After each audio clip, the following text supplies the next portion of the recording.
Hello everybody, a very good morning to you. It is 7 o'clock and you are very welcome to join us on The Breakfast Show here on Sky News. The Prime Minister arriving in Israel this morning. I'm going to be chatting to the Security Minister, that's Tom Tugendhat, to ask how Rishi Sunak will try to prevent the Israel-Hamas war from spiralling into a larger regional crisis. It's Thursday, the 19th of October.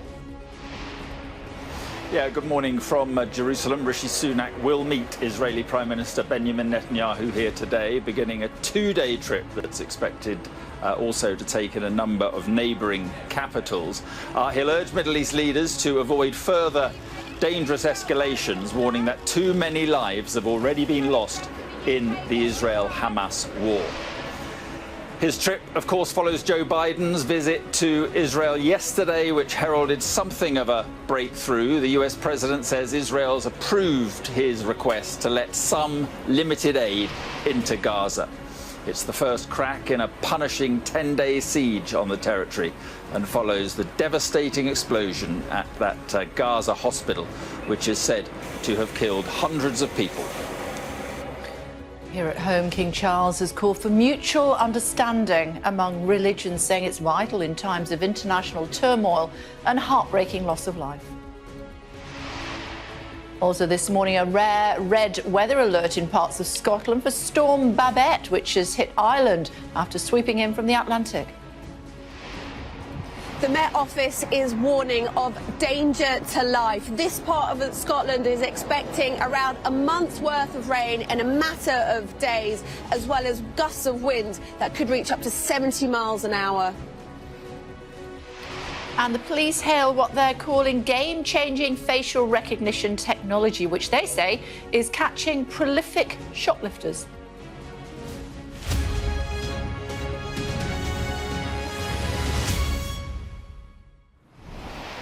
Hi everyone, we begin with a diplomatic dash in the Israel-Gaza war. Rishi Sunak is heading to Israel and will later visit other regional capitals. And he's dispatched his Foreign Secretary, James Cleverly, of course, to Egypt before he heads to Qatar and then to Turkey.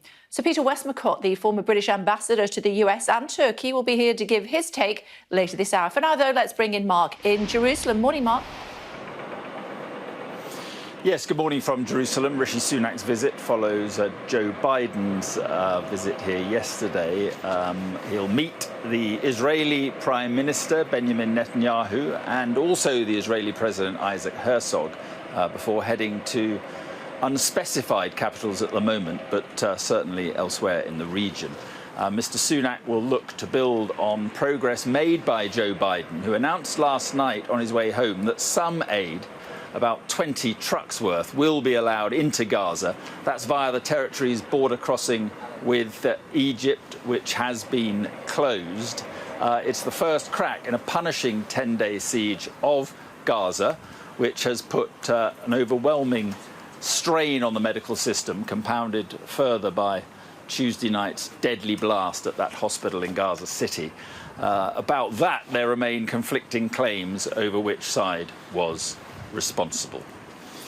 With me is Alistair Bunkle, our Middle East correspondent. So Rishi Sunak due here any time now, just landed in Jerusalem to show primarily support for Israel, but also worried about this escalation, the threat of escalation. Yeah, I think both of those things are key. This is, of course, a visit of solidarity. We've heard Sunak and other world leaders talking in the last few days about their support for Israel. He did dispatch Foreign Secretary James Cleverly here when was it the back end of last week, but now he visits in person in what is becoming a sort of a conveyor belt of world leaders. Olaf Scholz, the German Chancellor, first, President Biden yesterday, Sunak today. I think Emmanuel Macron is rumoured to be coming in the coming days. So messages of support and solidarity to Israel, of course. Some of the leaders will bring with them little elements of actual support, whether that's military support, whether it's more funding for the Palestinians, but concern all round that this could escalate. Particularly, you know, across the northern border with Lebanon, where things are pretty tense, and now, you know, the Foreign Office saying to British nationals effectively get out. Yeah, they're not the only ones. I think the Americans have given a similar guidance to their nationals, and so have the Saudis. People are very worried about what's happening on the Lebanon border, and it's it's beyond tense there, I would say, in so much that we are now seeing a rather regular tit for tat in terms of fighting going on. What I would say, to be optimistic at the moment, is it's very much contained to the border area. It hasn't reached further than that. And it is following that language that both sides understand. You hit us, we hit you back. OK, I want to talk about aid and Rishi Sunak in just a moment, because humanitarian agencies say more than 200 trucks and about 3,000 tons of aid are positioned at or near the Rafah crossing between Egypt and Gaza. But under the deal struck by the US President Joe Biden, only 20 trucks will be allowed in. And only once the road across the border is repaired, it's being created by Israeli airstrikes. Gaza is running out of food, water and fuel after being sealed off since Hamas attacks in Israel. So just a quick word, Rishi Sunak will be pushing for that border crossing to be open for a lengthier time. Diplomatically, he is coming in behind the US president. So Joe Biden came here yesterday with the humanitarian aid as one of his priorities, and it seems as though he's had some success by putting pressure on the Israelis and the Egyptians. The Israelis relented and said, well, nothing is going in through our borders.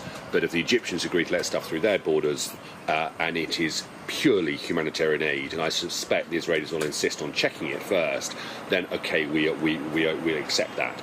And so what Rishi Sunak will also try and do, along with James Cleverly, who's expected in Egypt, is to expand the hours that it's open, the amount that can get in, that kind of stuff. Right, I think we can hear from President Biden on this subject.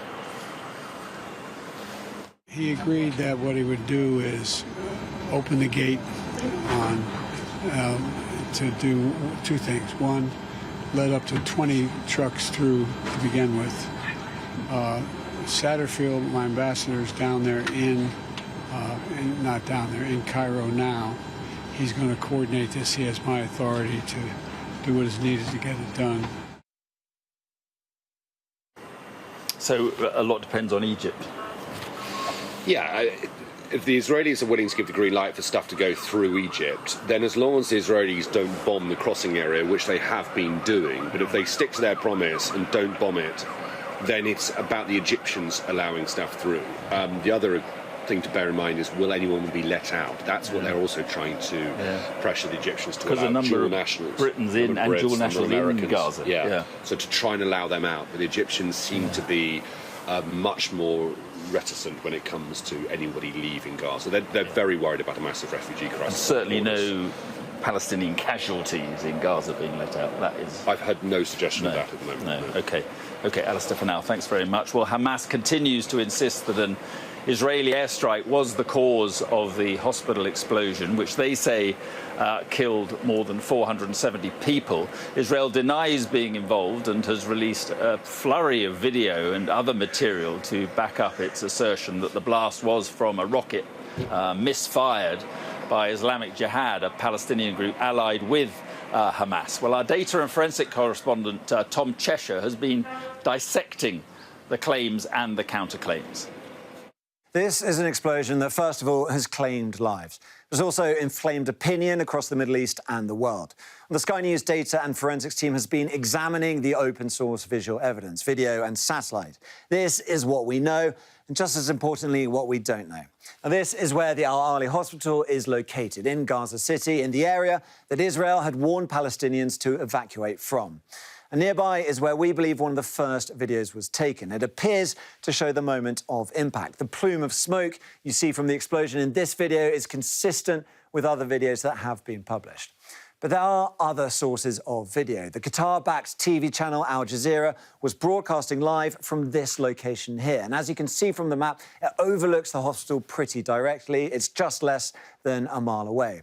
Now, in their footage, we see what looks like a missile rising into the sky, then malfunctioning. You're about to see an explosion here. Now, this is taking place at around 7 p.m. That is important. And shortly after that, we see this explosion on the ground.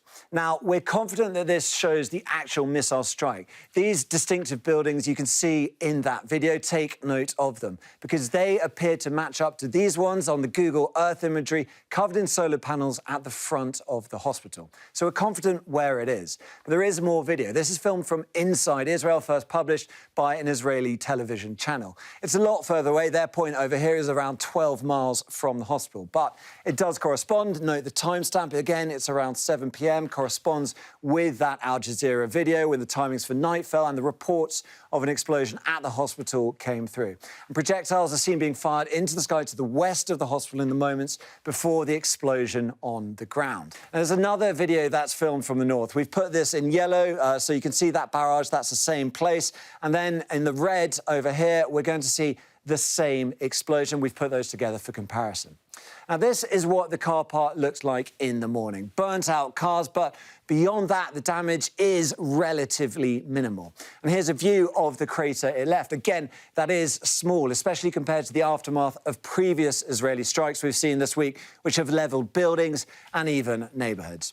Now, none of that is definitive evidence. It doesn't rule out an Israeli airstrike at the same time as the apparent rocket failure, perhaps with a smaller missile, nor does it say it came from Hamas or Islamic Jihad. But it is the best picture we have so far.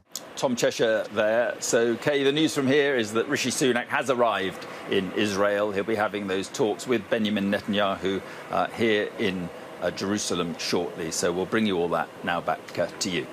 OK, for now, Mark, thank you. King Charles has had something to say as well. He's stressed the importance of tolerance, cooperation and respect in a speech at Mansion House. Although His Majesty stopped short of mentioning the Israel-Hamas war by name, he was clear in addressing his concern at the state of international relations.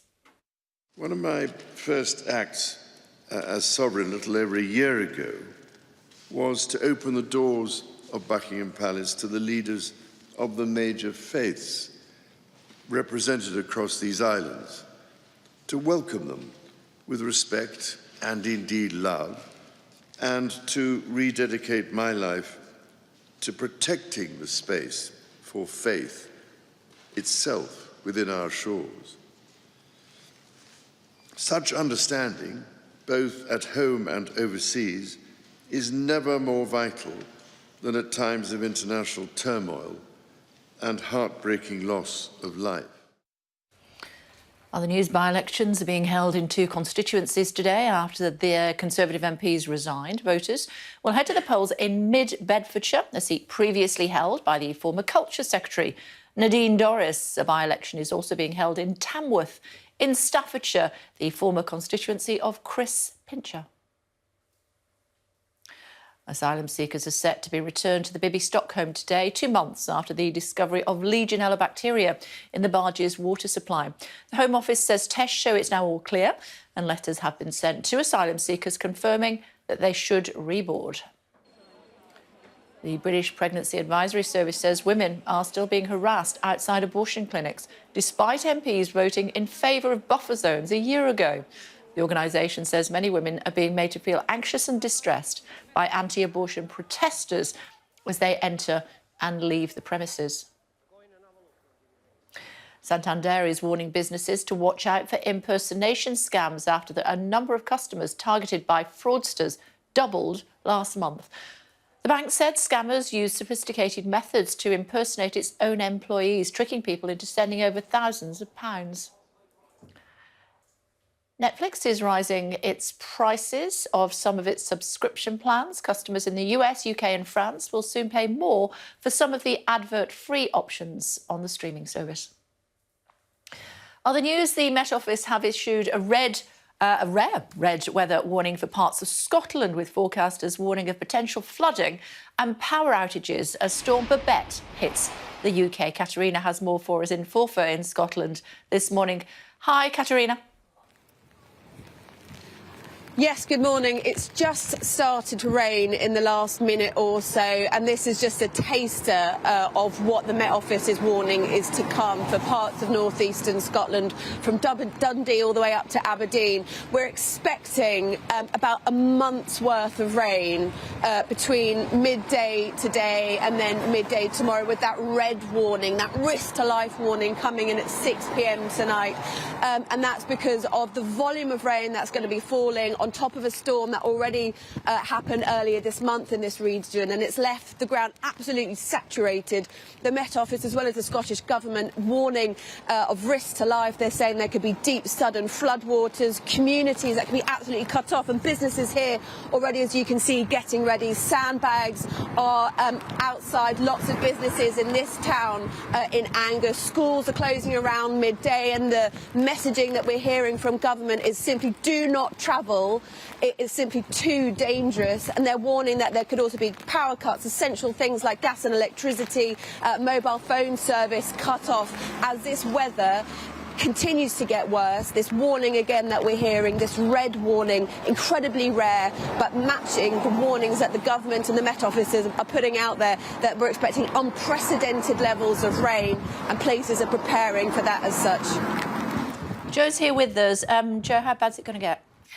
It's going to be pretty bad. The reason being is that we've got this storm coming up from the southwest, and it's running northwards into a blocking high over Scandinavia. So once it gets there, it kind of crunches, almost like a minor shunt in the car, and it tightens the isobars. So we're going to see some very, very windy weather anyway. Could see some gusts to 90 miles per hour over some of the higher ground. But more importantly, the rain gets stuck there. And once it's stuck there, it's going to generate a huge amount of rain. Now, you can see on the red warning there, which, as we just heard, is very, very rare indeed. But we could be seeing up to around 200 or 250 millimetres of rainfall in those areas. And of course, this isn't a standalone event. It was only a couple of weeks ago that we had another frontal system stuck over Scotland, again generating huge amounts of rain, caused flooding, caused landslides as well. And so we're looking at a bit of a repeat of that. Now, what is also quite interesting about this particular storm is that the rain, the heaviest rain, is going to affect a part of the world that it doesn't usually. Usually it's the western side of the country that bears the brunt of wet weather. This time it'll be the eastern side. And again, the wind's coming from the east-southeast, and that's why we get this lee effect over northwestern parts, where we could see those incredibly strong gusts of up to about 90 miles per hour. But even on the eastern side, again, gale force winds and strong gusts. And in terms of putting a red warning into perspective, you know, we do have quite a lot of weather warnings. They're to tell you to take care, to watch out. But it really brought it home to me when the Met Office said, basically, if you're thinking about travelling tomorrow, make sure you've got a plan, because there's a good chance you won't get back. Wow. For now, thanks very much, Joe. Thank you. Still to come on the programme for you, the PM has arrived in Israel on the tail of Joe Biden. We'll be joined by former British ambassador to the US, that's Peter Westmacott. We'll hear from a surgeon who's in contact with doctors in Gaza who are refusing to leave their patients despite mass evacuations. And we'll speak to the award-winning director helping Israeli families share their messages to help locate missing loved ones.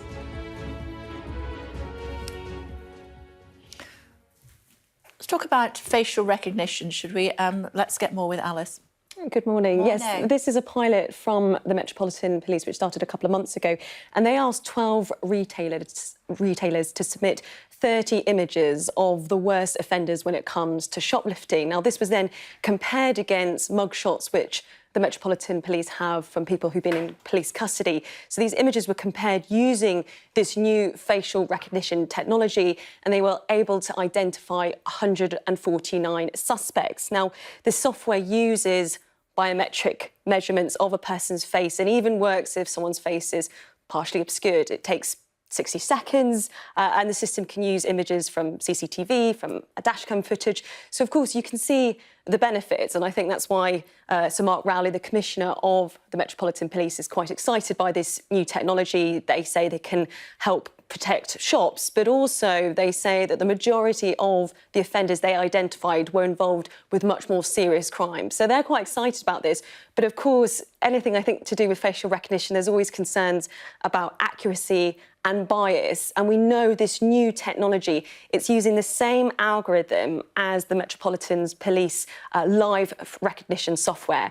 And we know that's had some problems with suspects being incorrectly identified. So that's the worry. But the Metropolitan Police say this new facial recognition technology, which uses retrospective images, not live images, they're claiming that it's 100% accurate and seem quite excited by it. Oh, it's a big claim, isn't it? Let's wait and see. Alice, thanks very much indeed. Quick look at the papers for you. Front of the Express shows what Israeli forces say is the moment a rocket fired from within the Gaza Strip malfunctions before devastating a medical centre. The Times says the US president has privately given his backing to Israel's anticipated ground offensive. And finally, the Telegraph, Joe Biden's visit. The Telegraph featuring a call from King Charles for civility and tolerance to prevail in the region. Tom Tugendhat for the government this morning, Security Minister. Good to see you. Morning, Kay. How are you? Joining us on the programme. I am very well indeed, thank you. Let's start with what's going on at home. MI5 are warning that we need to be on high alert. What can you tell us? Well, you'll appreciate there's very little I can tell you in detail on what MI5 does, but we stay in very close touch. As you can imagine, I've been speaking to MI5 officers only yesterday about the kind of work that we're conducting across the United Kingdom to make sure that we're as aware as possible of any potential threats to the UK. Ken McCullum, the head of MI5, as you know, was talking in San Francisco only the other day, and he highlighted some of the division that could lead to an increase in threat inside the UK. So he's been working very closely with officers around the whole country, but also with partners around the world. Well, let me put it a different way. How anxious should my viewers be this morning? Well, the JTAC level remains at substantial. What does that mean? Sorry, forgive me. The JTAC is the Joint Terrorism Analysis Centre, and they set the threat level for the United Kingdom. They're professionals, they're not politicians, they're not doing it for a hit. They're doing it because of what they really see, according to the intelligence, according to the policing, that information that is feeding in.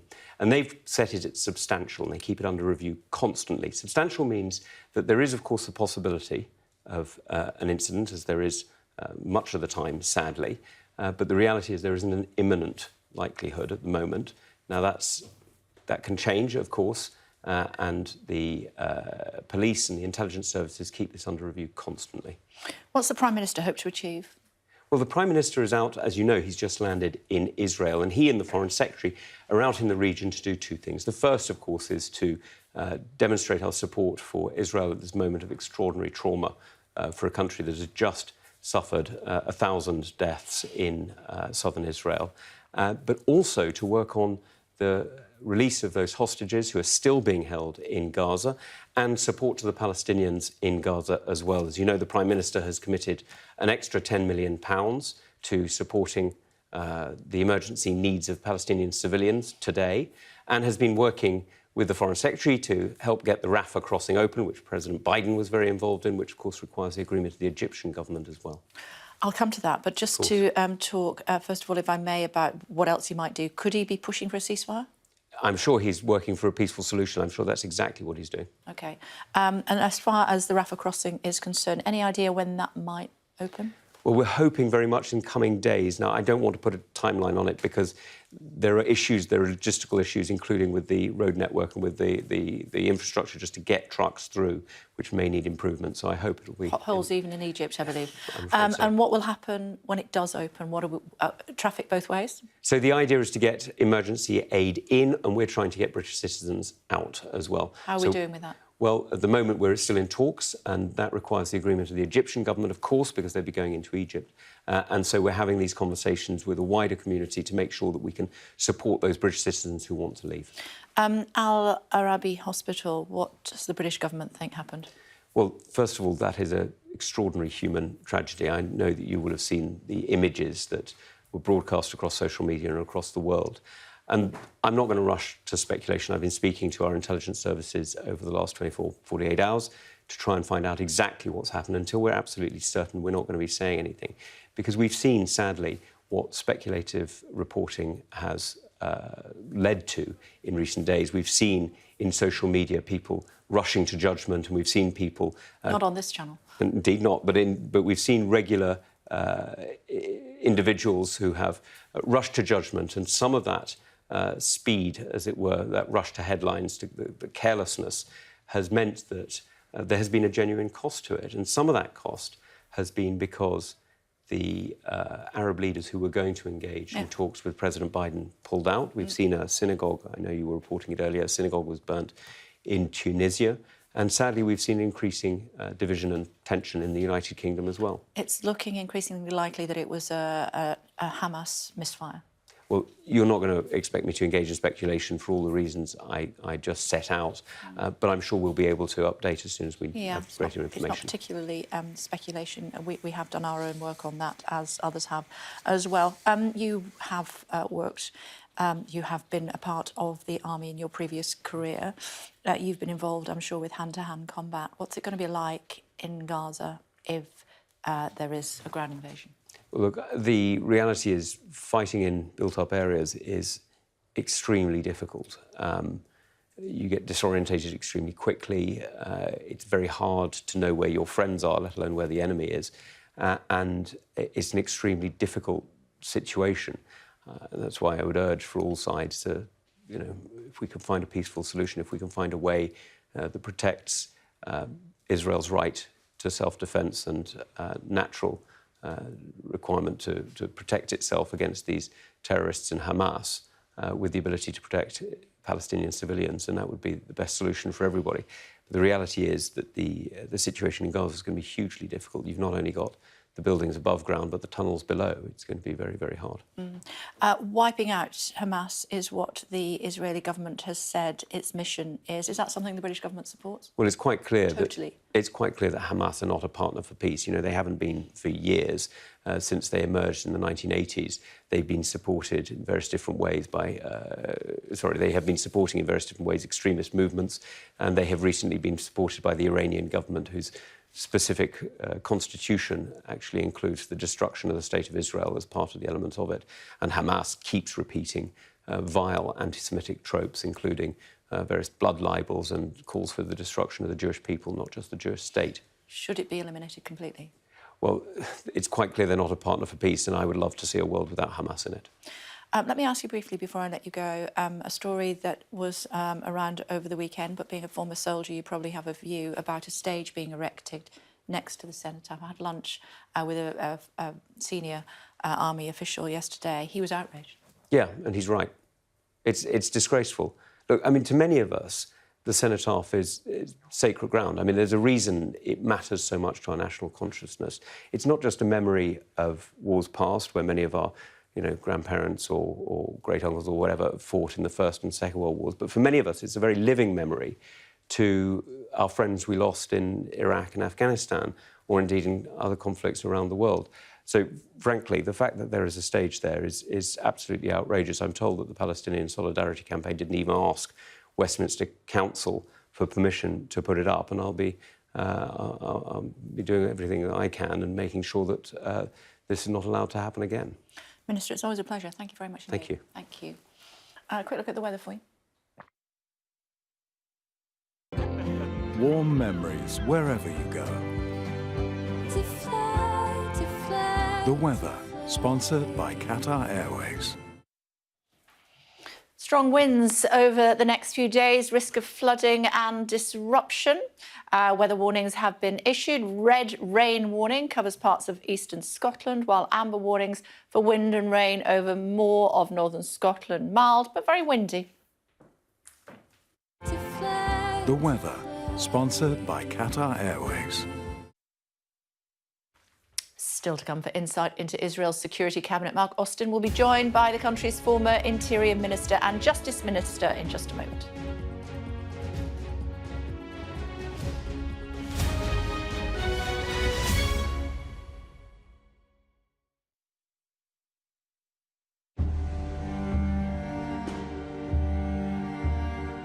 This is a very strange atmosphere, this subject of such horrific attack.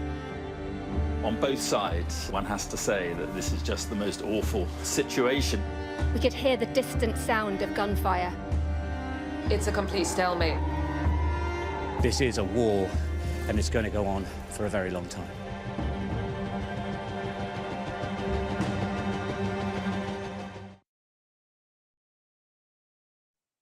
well, it goes back a long way, a lot before 1949. The Disneys actually came over in the Norman Conquest from France with William the Conqueror. And they were from the town of Isney, and they eventually settled in a place called Norton, and it was called Norton to Isney because it was was where they're from, of Isney. Eventually, the apostrophe got lost, and it was just called Disney. So it's Norton Disney. And there is a charter, actually, in the Lincolnshire archives, going back several hundred years, actually states that this area was actually called Disneyland. So the first Disneyland was actually in Lincolnshire. I love that. And Walt Disney came to the village to trace his ancestry, and that's where the coat of arms came from. That's where he discovered that. That's on the Disney flag above the famous Disney castle at the front of all the movies, and of course in Disneyland and Disney World themselves. That's right. He saw. He went in the church, our local church, and he saw the Disney crypts, which are still there now for anyone to go and have a look at. And he noticed the coat of arms on one of the crypts, and he took a photograph of it. And since then, it has featured in every single film that Disney have made. And it's on the beginning. It flies over the. If the Disney logo has got the Cinderella castle. Yeah, I know it well. On the beginning of every film, yes. Well, flying above that is the flag, and that flag has got the Disney coat of arms, which actually came from Norton Disney in Lincolnshire.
Good morning, everybody. How are you all this Thursday morning watching The Breakfast Show? Rishi Sunak has arrived in Israel in a diplomatic bid to de-escalate the conflict between Israel and Hamas following the US President Joe Biden's one-day trip to Israel yesterday. He'll meet the Israeli Prime Minister Benjamin Netanyahu and also the Israeli President Isaac Herzog before heading to other regional capitals over the next couple of days.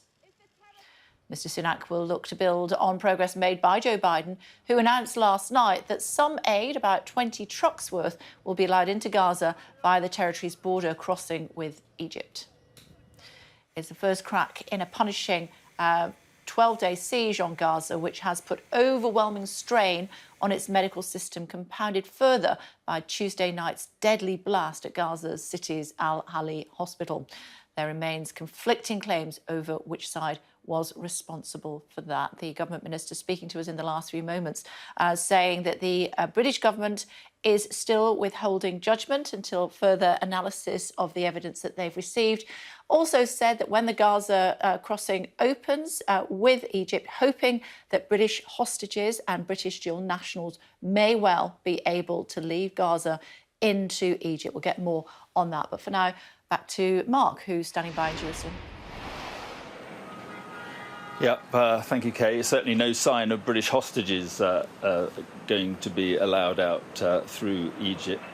No sign of that at all at the moment. But since Tuesday's deadly blast at the hospital in Gaza, anger has been spreading right across the Middle East. In Jordan, there were demonstrations outside a mosque in the capital Amman where protesters scuffled with security forces. Some people in the crowd pelted water bottles and rocks at the soldiers who stopped them from marching towards the Israeli embassy.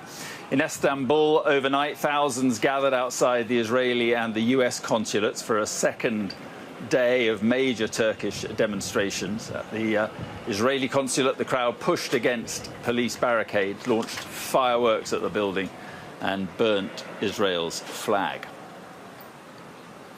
Now, in the West Bank, the largest protests have been in Ramallah, with clashes between demonstrators and Israeli security forces. Several protesters threw stones at IDF vehicles. 4 of them were shot by Israeli snipers, while Sky News was filming yesterday.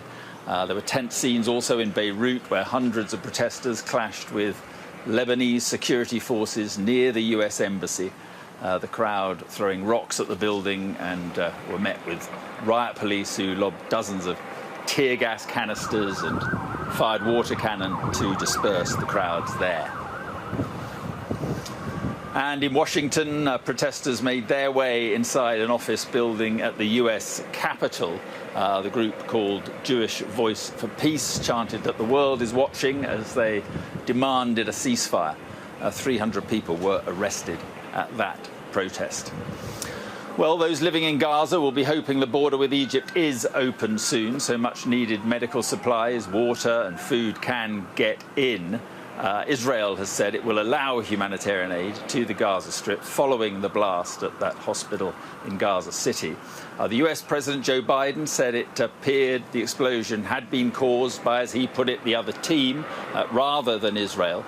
But irrespective of who was responsible, the collective trauma is still being processed there. Diana Magnay has this report, which does contain images some viewers may find distressing. The clear-up has been fast. The bodies, the body parts, moved from where so many injured and displaced had gathered at the Ali Arab Hospital in Gaza City, and where hundreds had met their deaths, the final toll still not clear. Here it is now a question of picking through scattered possessions, collecting tiny shoes, the debris of shattered lives. This man lost his brother and his cousin in the blast. His uncle now is in intensive care. This is where he was sitting when it happened. People were flying, whole bodies, body parts. There was a guy on fire just here. I was not as upset for my family as I was for that man who was burning in front of me. People were trying to put the flames out. Where are the freedom-loving people? Where are they? This was meant to be protected ground, a hospital, a safe haven. These images now of the hospital car park, one piece of evidence in competing claims over who was responsible. Israel, as Hamas says, or militants from Islamic Jihad based in Gaza, as Israel says. And on the ground, the despair of a people who feel that no one is on their side. I say to all the Arab officials who did not stand with the people of Gaza who are under siege for many years, they did not do anything for us. They are looking at us like insects. We became like beggars. We're going from house to house. Why are you not standing with the people of Gaza? Israel's airstrikes have continued all along the Strip. Here at the Bureij refugee camp, with, for Israel, some success. Hamas confirming that one of their top military commanders, Ayman Nofal, who was responsible for coordinating activity with Gaza's other militant groups, was killed in this hit. Other strikes with apparently less strategic gain. This bakery nearby also targeted and 4 of its workers killed. And the food that is so hard to come by in Gaza now, literally burning.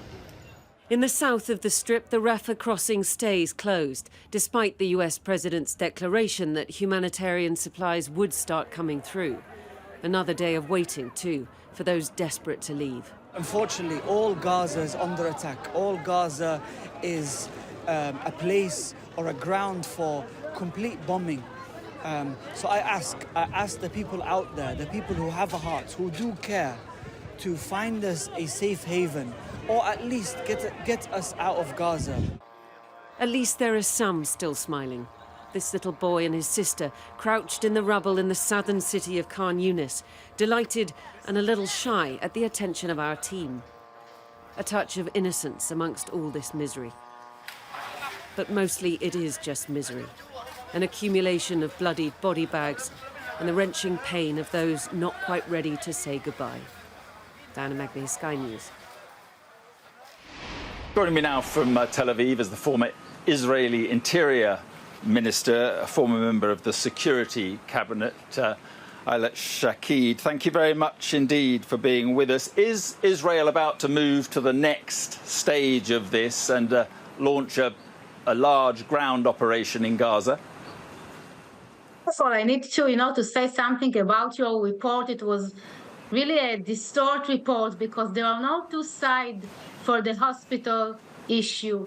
The Islamic Jihad shoot rockets toward Israel. One of the rockets hit a parking lot of their hospital.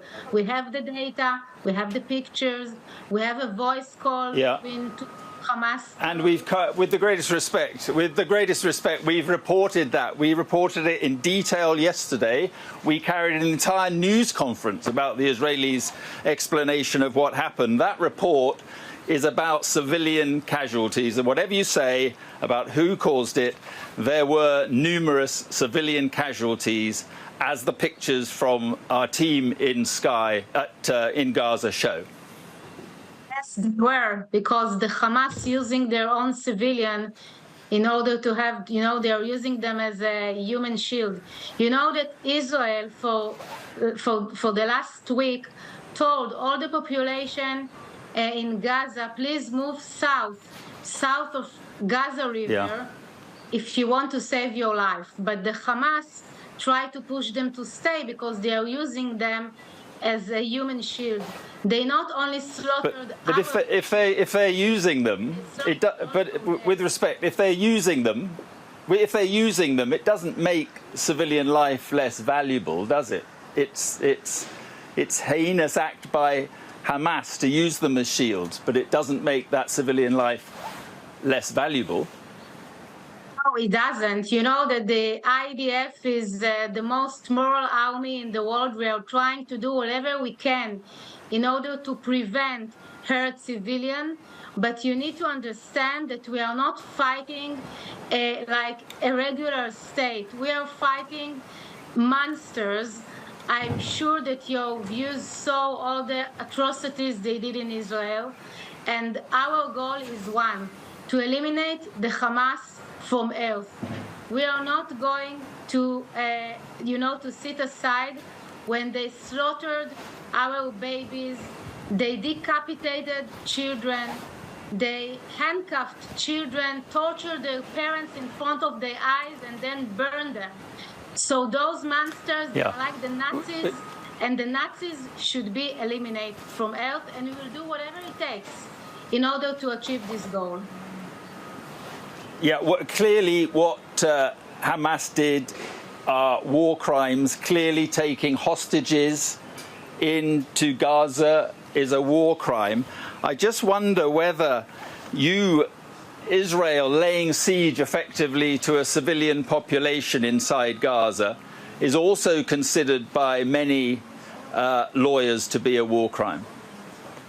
So I can tell you as a previous also a Minister of Justice. I was Minister of Justice and Minister of Interior, and Israel is acting according to the international law. We respect the international law. We are following the international law, and although we have monsters and Nazis on the other side, we will keep those guidelines. Okay, just finally, my first question was about whether Israel is about to launch a ground invasion now into a ground operation in Gaza. Do you think that is about to happen now? You know that it will happen because there is no other alternative. If you want to eliminate the Hamas, unfortunately, if they are not going to surrender, you will not have a choice. You will have to do it. Of course, we prefer that they will surrender and that the population will change leadership. But unless they do that, there is no other choice. And yes, we will enter Gaza. Ayelet Shaked, thank you very much indeed for coming on the programme. Thank you. OK, there we are. That's the Israeli view of all this. Pretty clear. Rishi Sunak has arrived here for talks with Benjamin Netanyahu. We'll bring you more on that throughout the programme. But for now, let's go back to Kay in London. Mark, thanks. Earlier on the Breakfast Show this morning, spoke to the Security Minister, Tom Tugendhat. I asked him whether the British government supports Israel's determination to wipe out Hamas. It's quite clear that Hamas are not a partner for peace. You know, they haven't been for years. Since they emerged in the 1980s, they've been supported in various different ways by... they have been supporting in various different ways extremist movements, and they have recently been supported by the Iranian government, whose specific constitution actually includes the destruction of the State of Israel as part of the elements of it. And Hamas keeps repeating vile anti-Semitic tropes, including various blood libels and calls for the destruction of the Jewish people, not just the Jewish state. Murray standing by for his thoughts. Murray, good morning. Good morning, Kay. Yeah. What was interesting about Tom Tugendhat is he went on to say that actually he wanted to see a world where Hamas no longer existed. So he wouldn't quite echo the same rhetoric, but he was saying almost very similar words in terms of wiping out Hamas, which I think was interesting. Now, the Prime Minister in Israel today, this is a huge diplomatic effort to try and show that the Britain that Rishi Sunak is leading is massively supportive and reassuring of Israel and our support for Israel. And speaking to Number 10, the top three aims of this diplomatic mission, as it were, is number one, humanitarian aid, trying to make sure that that aid does get to people in need in Gaza through efforts to try and talk to Egypt and reopen that Rafah crossing that we have said, Tom Tugendhat has said, in the coming days, perhaps. Second is going to be hostages, British nationals still being held hostage by Hamas, and also British nationals who are wanting to leave Gaza, allowing them to come out. And the third of the three aims is also being able to focus on supporting Israel in its efforts when it comes to avoiding escalation in the wider region of the Middle East. So those are kind of the top three aims of the mission. And James Cleverly is going to be going to Qatar, Turkey and also Egypt to try and focus on those three top missions as well, one mission per nation. So we'll be hearing from the Prime Minister later today about that, and also we'll be hearing some updates, hopefully from the Foreign Secretary as well. Murray, thank you very much. Thank you. Meantime, PM, as we're hearing, is in Israel. That a day after the US President Joe Biden arrived. He's now back home, of course, joined by former British Ambassador to the US, Sir Peter Westmacott.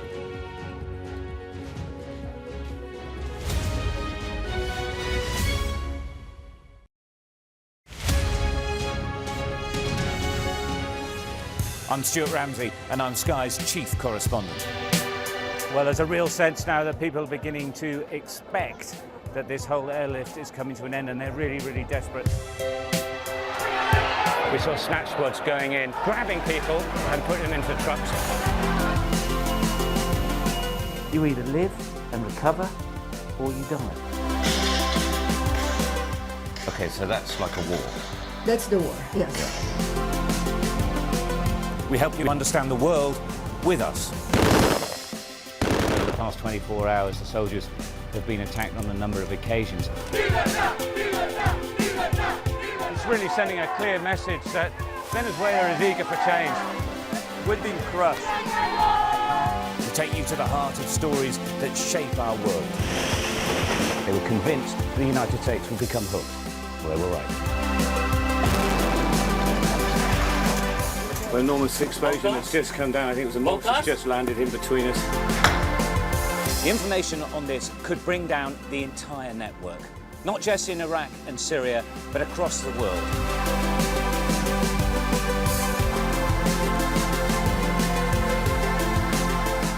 Thought I could throw a bit of fig withdrawn. It's so hot.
again, everybody watching The Breakfast Show here on Sky News. Joining me now is Sir Peter Westmacott, former British ambassador to the United States, former ambassador to Turkey as well. Good morning to you. Morning. Which is, I believe, where our Prime Minister is going as one of the whistle-stop countries he's visiting.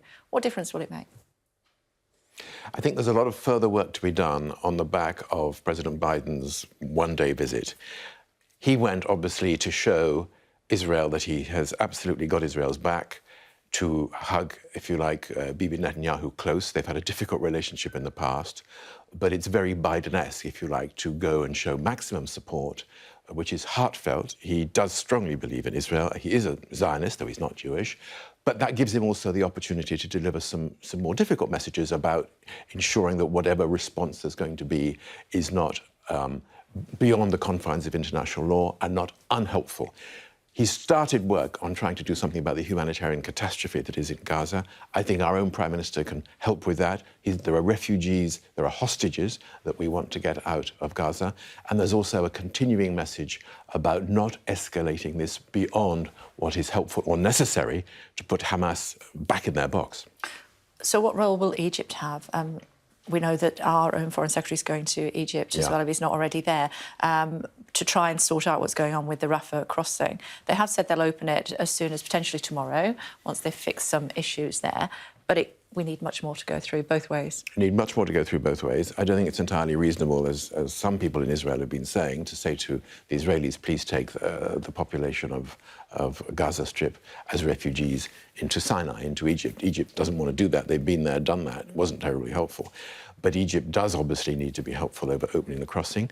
The Hamas people have got to be helpful about that, and there is going to be an Israeli angle as well. So there are several different moving parts. But Egypt, I think, a very important part of that, because all the relief aid will have to come through Egypt and then through the Rafah crossing. And there needs to be a lot more than just 20 trucks. How helpful was it, or otherwise, for President Biden to weigh in on the hospital disaster and say that it was the other team that was responsible? It was breaking news, wasn't it, when he got there? And everybody immediately wondered what had happened. The first reaction from Hamas was this was an Israeli airstrike. From the people who I've talked to who have seen the evidence, which I, of course, have not, I'm an ordinary citizen, it certainly does look as though this was not an Israeli airstrike. The Israeli government has said its piece. The American and the British governments are, for the moment, holding back and not making any definitive statement. Was it helpful or not? You know, I don't think it was a bad idea, it seems to me, to indicate that there's another side to the story when Hamas immediately got out and said this is Israel, which provoked anti-Israeli demonstrations all over the world on the basis of what may well turn out to have been something that was quite untrue. So it seems to me not a bad idea to say, hang on, guys, it might have been the other lot. How helpful is it for politicians to say that Hamas needs to be wiped out? Personally, I think that we need to be very careful with the language. Within Hamas, there is a political wing as well as a militant extremist, ghastly terrorist wing. Just as in Northern Ireland, in years gone by, there was a Sinn Féin political wing, which we talked to, and so there was an IRA, provisional IRA group, which was busy slaughtering people. Some people have engaged with Hamas over the years with a view to trying to move towards a political settlement. Those people have been marginalised, perhaps because they didn't deliver anything during the 13 years that Hamas ran Gaza. They didn't do very much for the Palestinians. They didn't do a very good job either of running the place. So there are different wings, there are different strands, and there are good people who are trying to talk to them about finding a longer-term solution.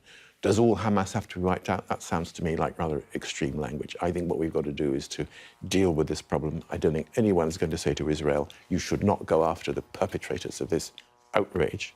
But I think there are people who are Hamas, who are, after all, elected representatives of Palestinians living in Gaza, who could have a role to play in the future in finding a settlement.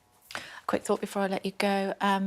What's your expectation of what will happen over the next couple of weeks or so? We have this conveyor belt of politicians heading to Israel and the wider Middle East. What next?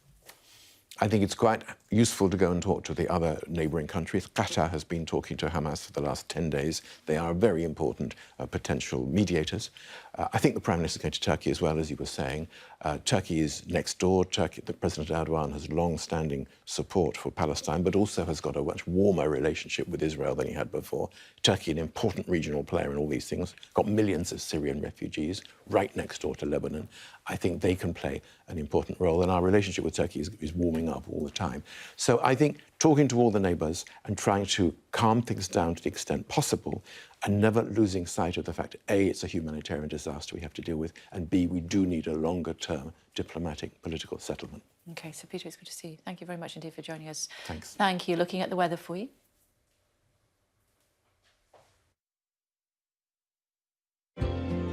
Warm memories wherever you go.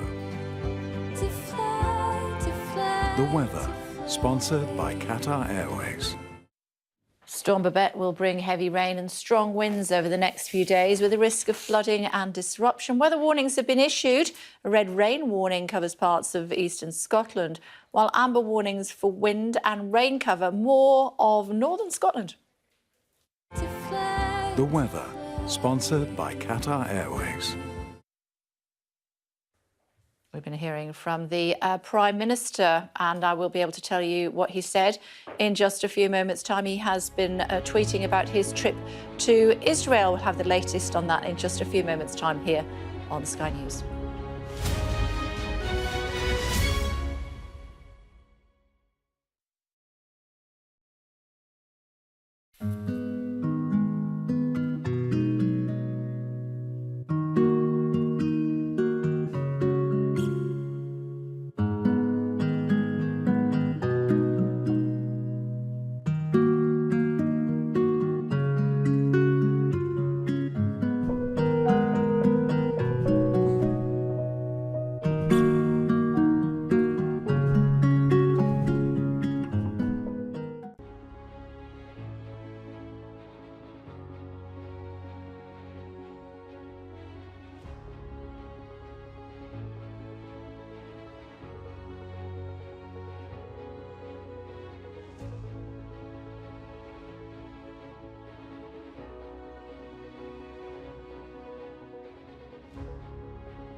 morning, everyone. It is 8 o'clock. Very welcome to join us on The Breakfast Show here on Sky News. Rishi Sunak has arrived in Tel Aviv this morning. The security minister told me earlier that the Prime Minister is there to promote a peaceful solution to the conflict in the region and secure the release of UK hostages. It's Thursday, the 19th of October. Yes, good morning from Jerusalem. Rishi Sunak will meet Israeli Prime Minister Benjamin Netanyahu any time now, beginning a two-day trip that's expected to take in a number of neighbouring capitals as well. He'll be urging Middle East leaders to avoid further dangerous escalations, warning that too many lives have already been lost in the Israel-Hamas war. His trip follows Joe Biden's visit to Israel yesterday, which heralded a potential breakthrough. Israel says it won't block now aid deliveries into Gaza. The UK government hopes next will come evacuations. The idea is to get emergency aid in, and we're trying to get British citizens out as well. It's the first crack in a punishing 10-day siege on the territory and follows the devastating explosion at the Gaza hospital, which is said to have killed hundreds of people. Here in the UK, King Charles has called for mutual understanding among religions, saying it's vital in times of international turmoil and heartbreaking loss of life. Also this morning, a rare red weather alert in parts of Scotland for Storm Babette, which has hit Ireland after sweeping in from the Atlantic.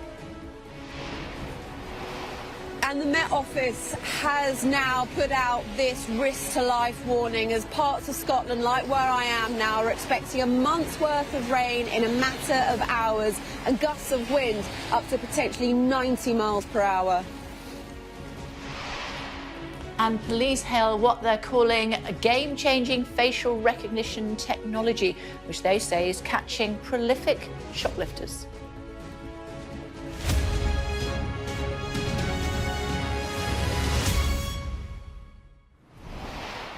Morning, everybody. Let's bring you the very latest on what's happening in the Israel-Hamas war. Rishi Sunak has arrived in Israel and will later visit other regional capitals. He's dispatched his Foreign Secretary, James Cleverly, to Egypt before heading to Qatar and then on to Turkey. The former Chief of the General Staff, Lord Richard Dannatt, will be here to give his take a little bit later on this hour. For now, though, let's bring in Mark, who's standing by in Jerusalem, of course, this morning for us. Hi, Mark.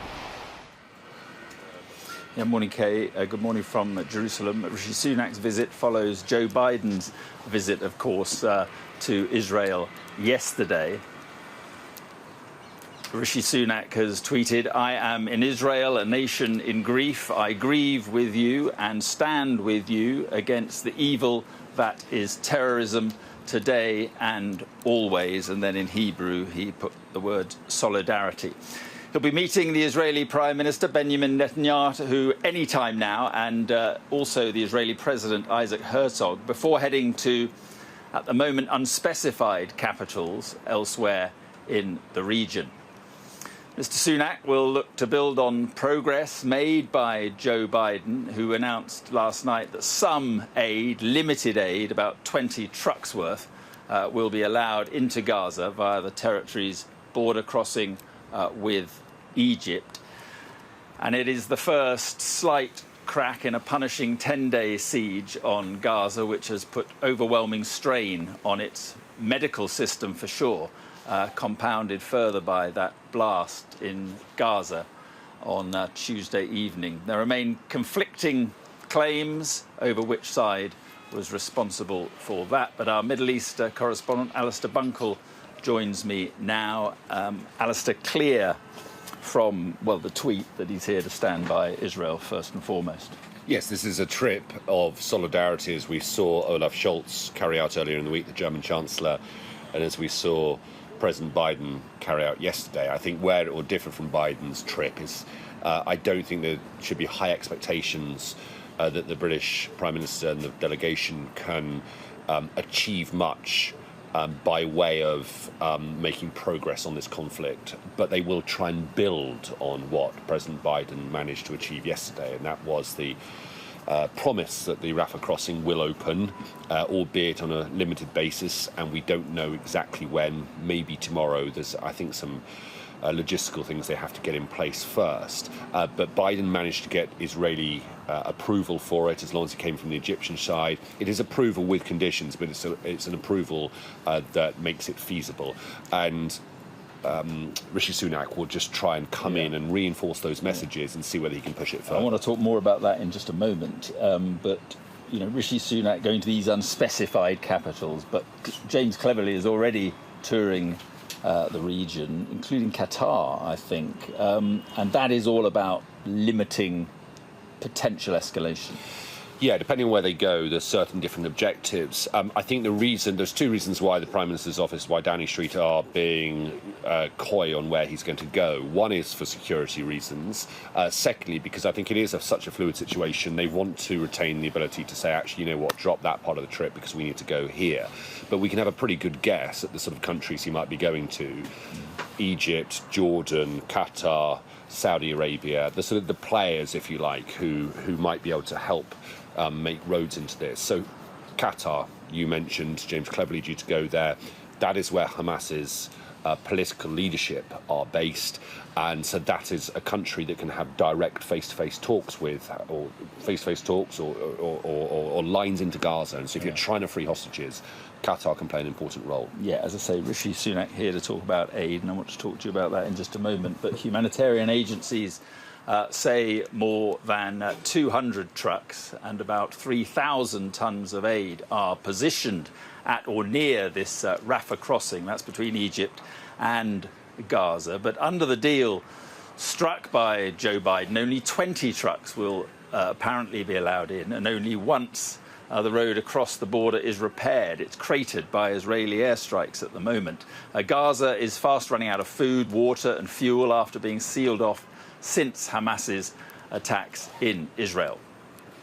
He agreed that what he would do is open the gate to do two things. One, let up to 20 trucks through to begin with. Satterfield, my ambassador, is down there in Cairo now. He's going to coordinate this. He has my authority to do what is needed to get it done. So, Alistair, I mean, Joe Biden hailing a small success, and in a way it really is a small success. 20 trucks at some stage, but, 2 million people inside Gaza? 20 trucks, it probably needs to be 20, 30 times that, and over a repeated period. But, it is something rather than nothing.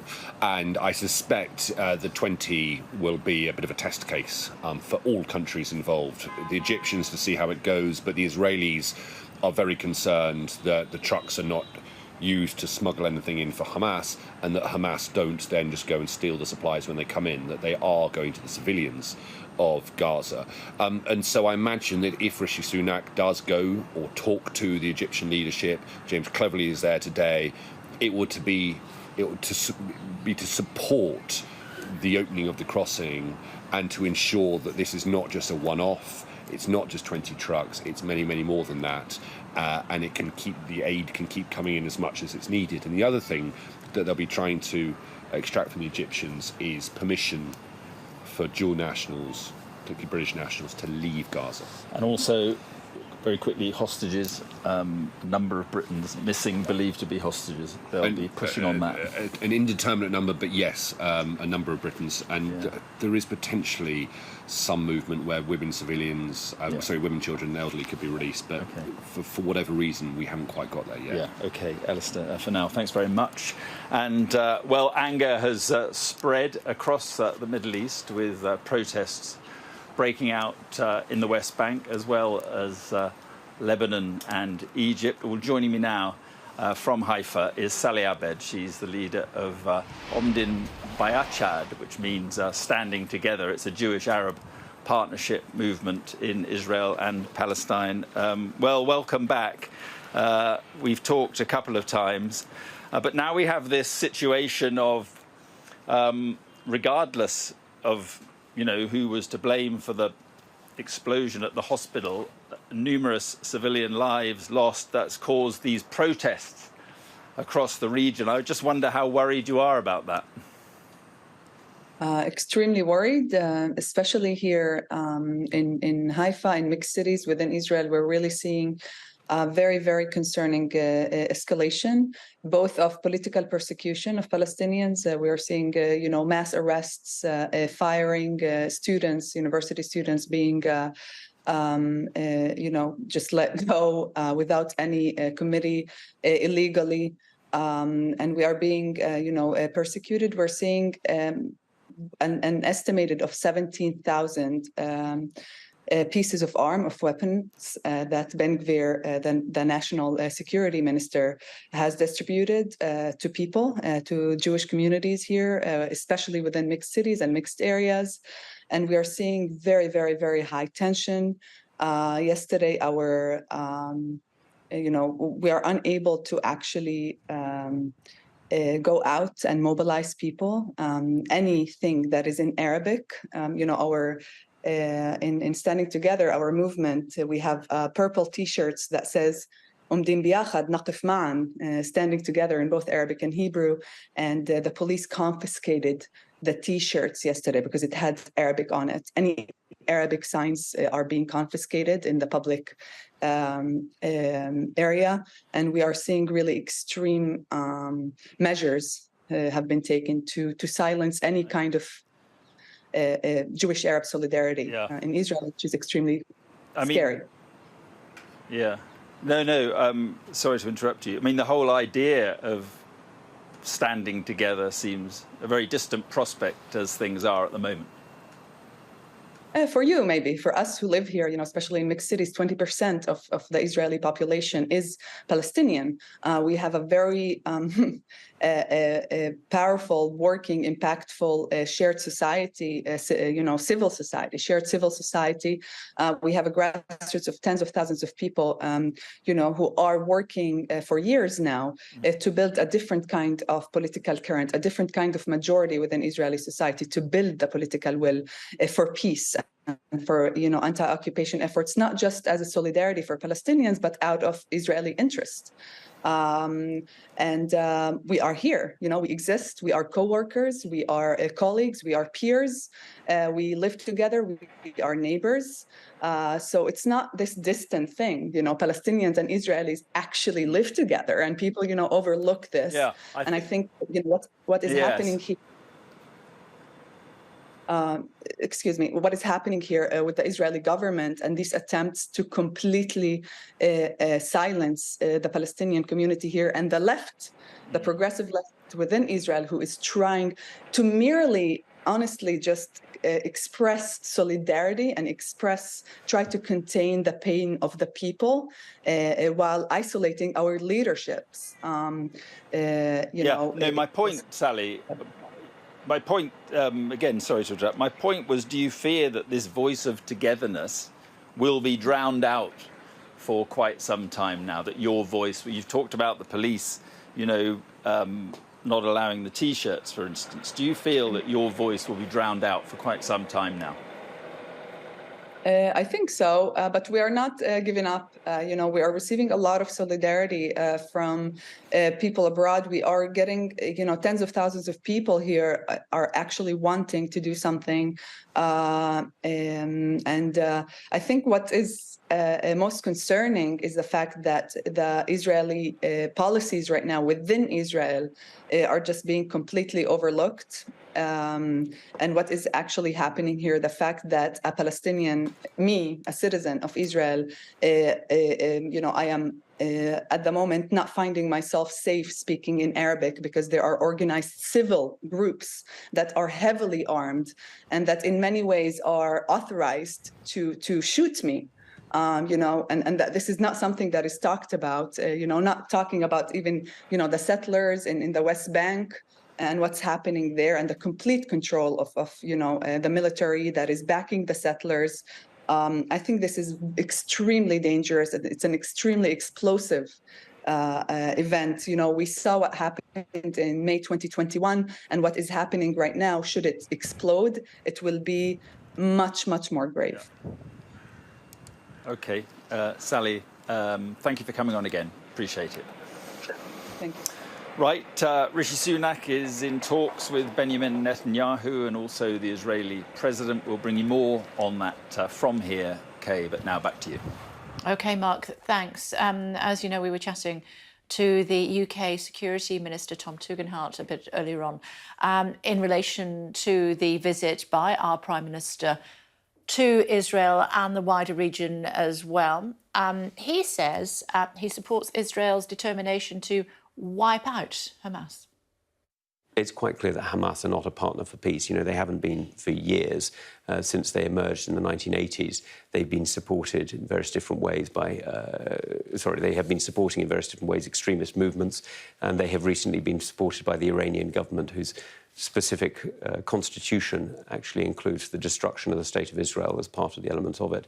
And Hamas keeps repeating vile anti-Semitic tropes, including various blood libels and calls for the destruction of the Jewish people, not just the Jewish state. Should it be eliminated completely?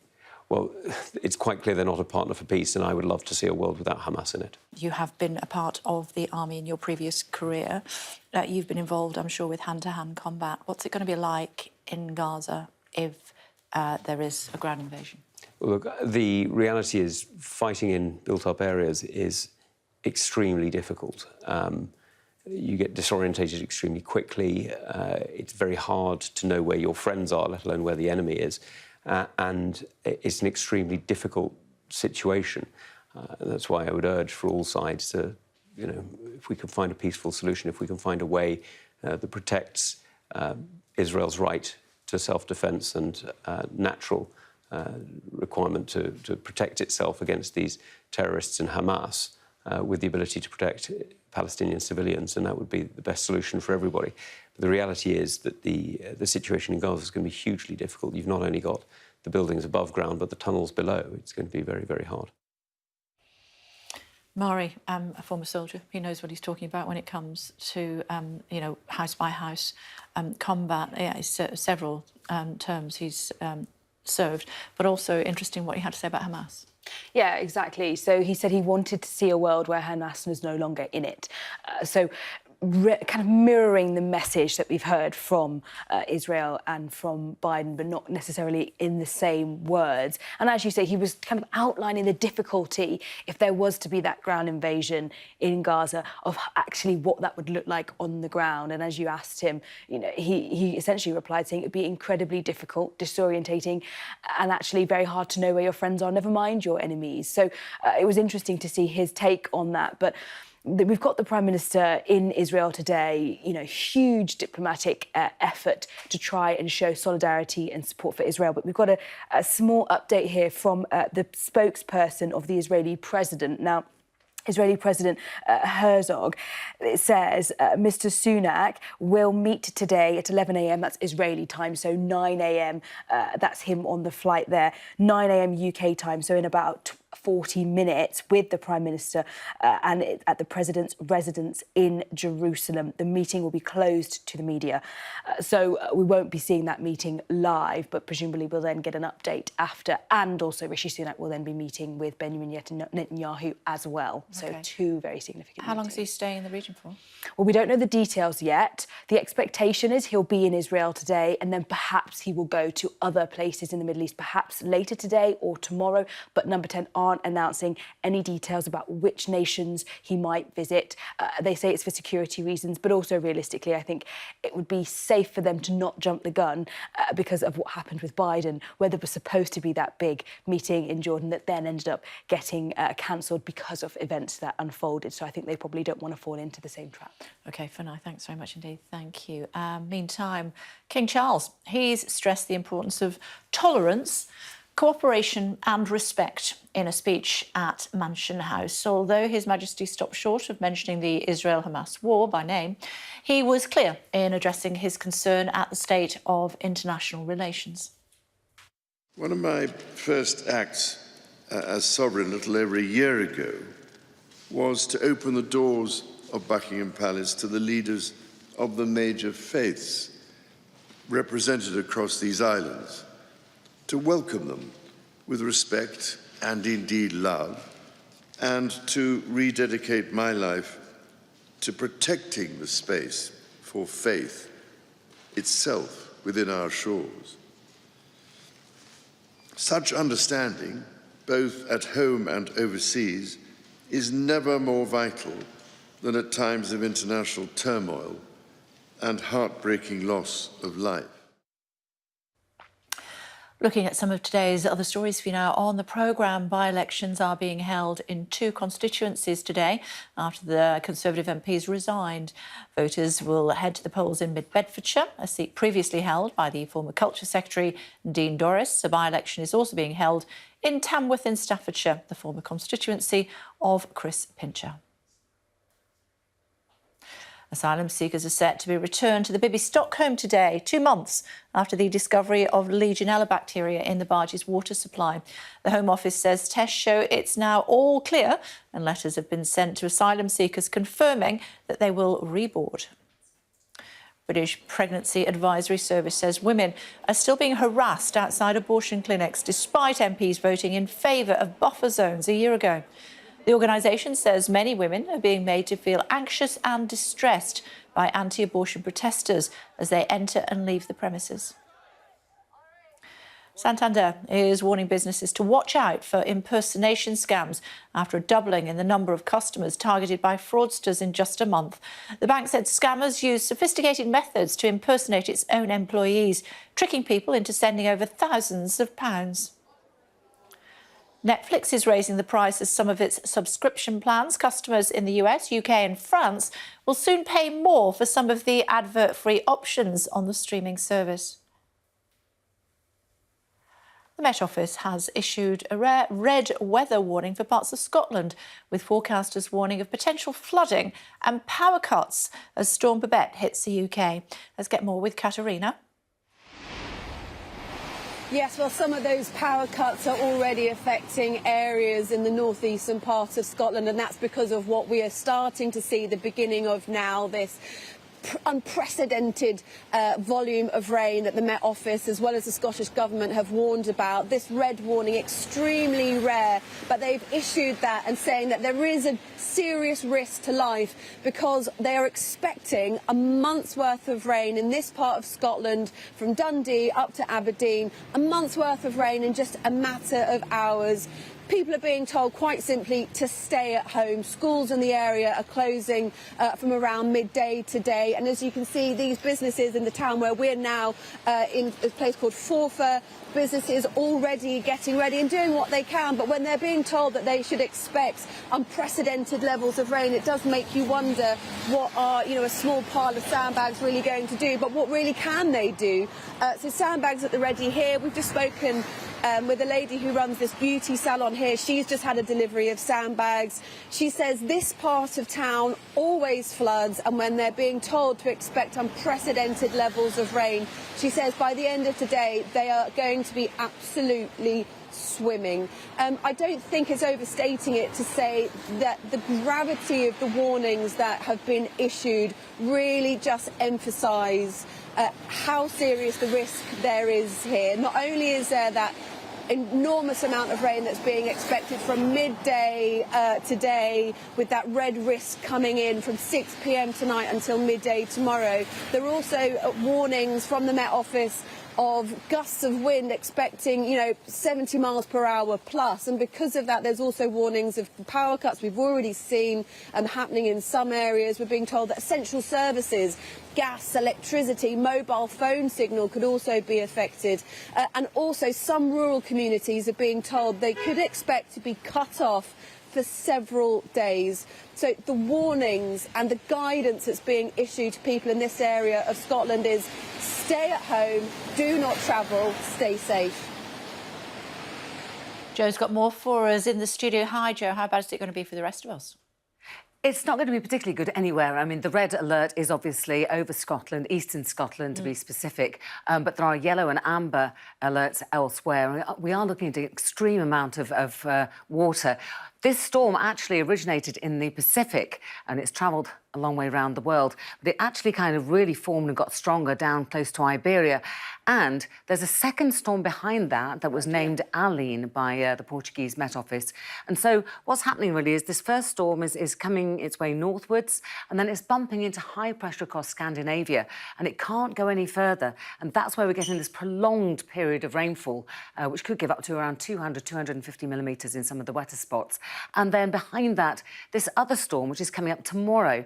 Now, the track of this one, we're not entirely sure, but it's swirling its way up the country. And so it's going to generate, again, possibly a month's worth of rain for parts of the south and the southeast and working its way up towards the north, where it bumps into the other one. And then the whole lot starts to come southwards again. Don't forget your brolly. Definitely not. Thanks, Jo. Still to come on the programme for you, 9:30. We'll hear from a surgeon who's in contact with doctors in Gaza who are refusing to leave their patients despite mass evacuations. 9:45, speaking to the award-winning director helping Israeli families share their messages to help locate missing loved ones. Before that, though, let's talk about facial recognition. Alice is here, involving the Met. Tell us more. That's right. They are piloting a new facial recognition technology. And to do this, they asked 12 retailers who asked them to submit 30 of their most prolific offenders when it comes to shoplifting. And they used those faces and then they, using this new technology, compared it against people who've been in police custody and have had their mugshots taken. And using this facial recognition technology, they were able to identify 149 suspects. Now, this software used biometric measurements of people's faces, and it's even able to identify the image even if someone's face is partially obscured.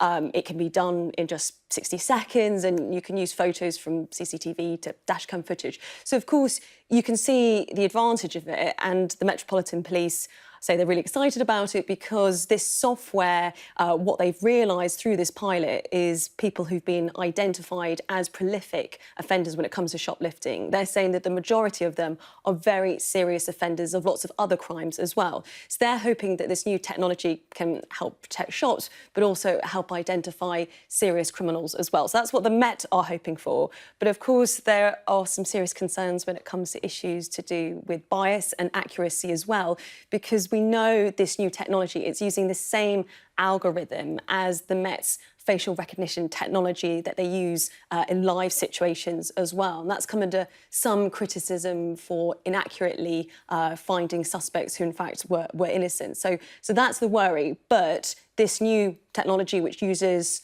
retrospective images, not live images, so that's the crucial difference, they're claiming that it's 100% accurate. OK, for now. Thank you. Thanks very much indeed. 100% accurate. There you go. As is our weather forecast. Warm memories wherever you go. The weather, sponsored by Qatar Airways. Storm Babette will bring heavy rain and strong winds over the next few days with a risk of flooding and disruption. Weather warnings have been issued. A red rain warning covers parts of eastern Scotland. Amber warnings for wind and rain cover more of northern Scotland. Mild but very windy now, with prolonged, often heavy rain taking over the north. The weather, sponsored by Qatar Airways.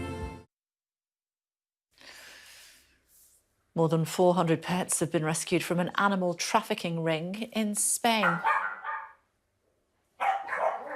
The illegal trade saw cats and dogs of highly valued breeds neglected before being sold across Spain and Eastern European countries. 13 people have been arrested, good, on suspicion of animal abuse, fraud and money laundering. Oh, stuff like that makes my blood boil. Still to come. Speaking to Lord Dannatt, former Chief of the General Staff, on the PM's visit to Israel and what a ground invasion of Gaza could look like.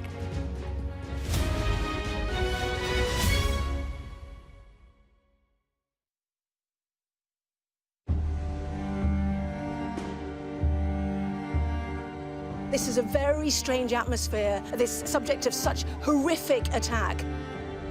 On both sides, one has to say that this is just the most awful situation. We could hear the distant sound of gunfire. It's a complete stalemate. This is a war and it's going to go on for a very long time.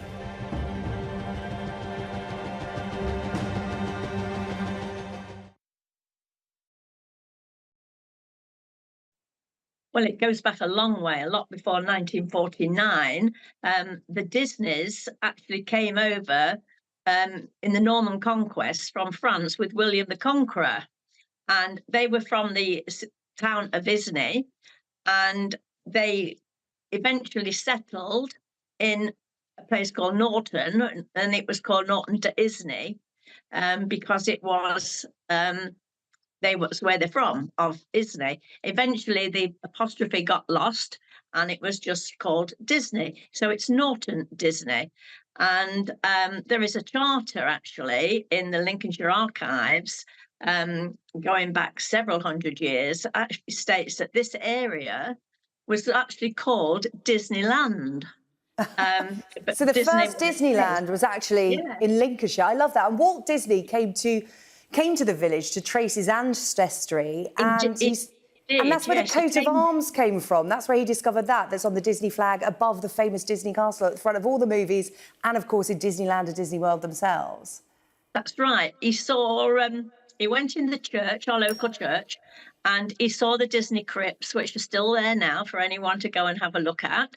And he noticed the coat of arms on one of the crypts, and he took a photograph of it, and since then it has featured in every single film that Disney have made, and it's on the beginning. It flies over if you know the Disney logo has got the Cinderella castle. Yeah, I know it well. On the beginning of every film, yes. Well, flying above that is the flag, and that flag has got the Disney coat of arms, which actually came from Norton Disney in Lincolnshire.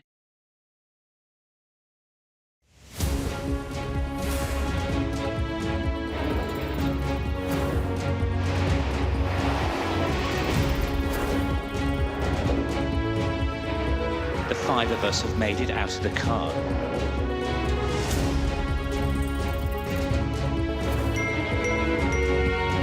Welcome to Backstage, the film and TV podcast.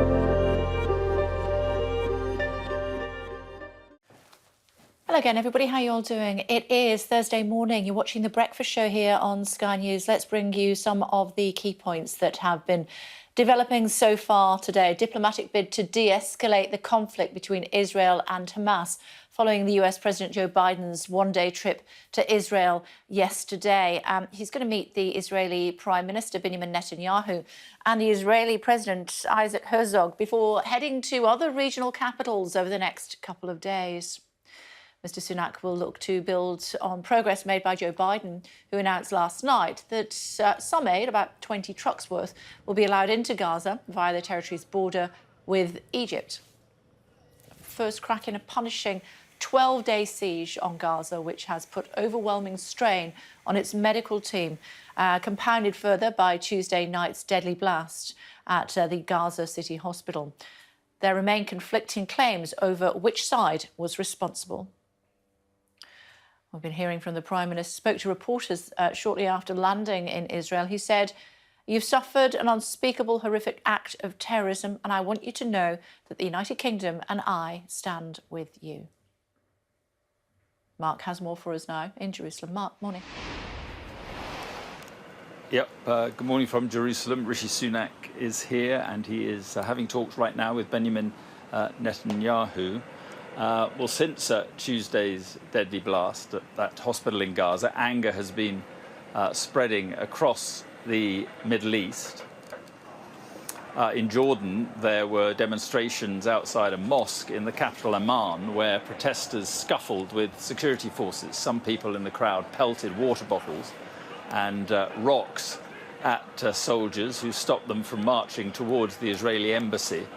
In Istanbul overnight, thousands gathered outside the Israeli and US consulates for a second day of major Turkish demonstrations. At the Israeli consulate, the crowd pushed against police barricades, launched fireworks at the building and burnt Israel's flags. And on Wednesday, multiple protests broke out in the West Bank, the largest in Ramallah. From there, our chief correspondent Stuart Ramsey reports. Live fire, ambulances, smoke and stone-throwing youngsters. The West Bank is seething after the Gaza hospital disaster. There's 3 days of mourning and a general strike here after a terrible week and a half in this troubled region. Small groups of youngsters are taunting the Israeli Defense Forces stationed at the main military communications hub. Above them, snipers wait and watch. And every now and again, they fire. Bullets, not tear gas. Ambulance teams rush forward to pick up the latest to be shot. They're treated as quickly as possible at the scene before speeding off.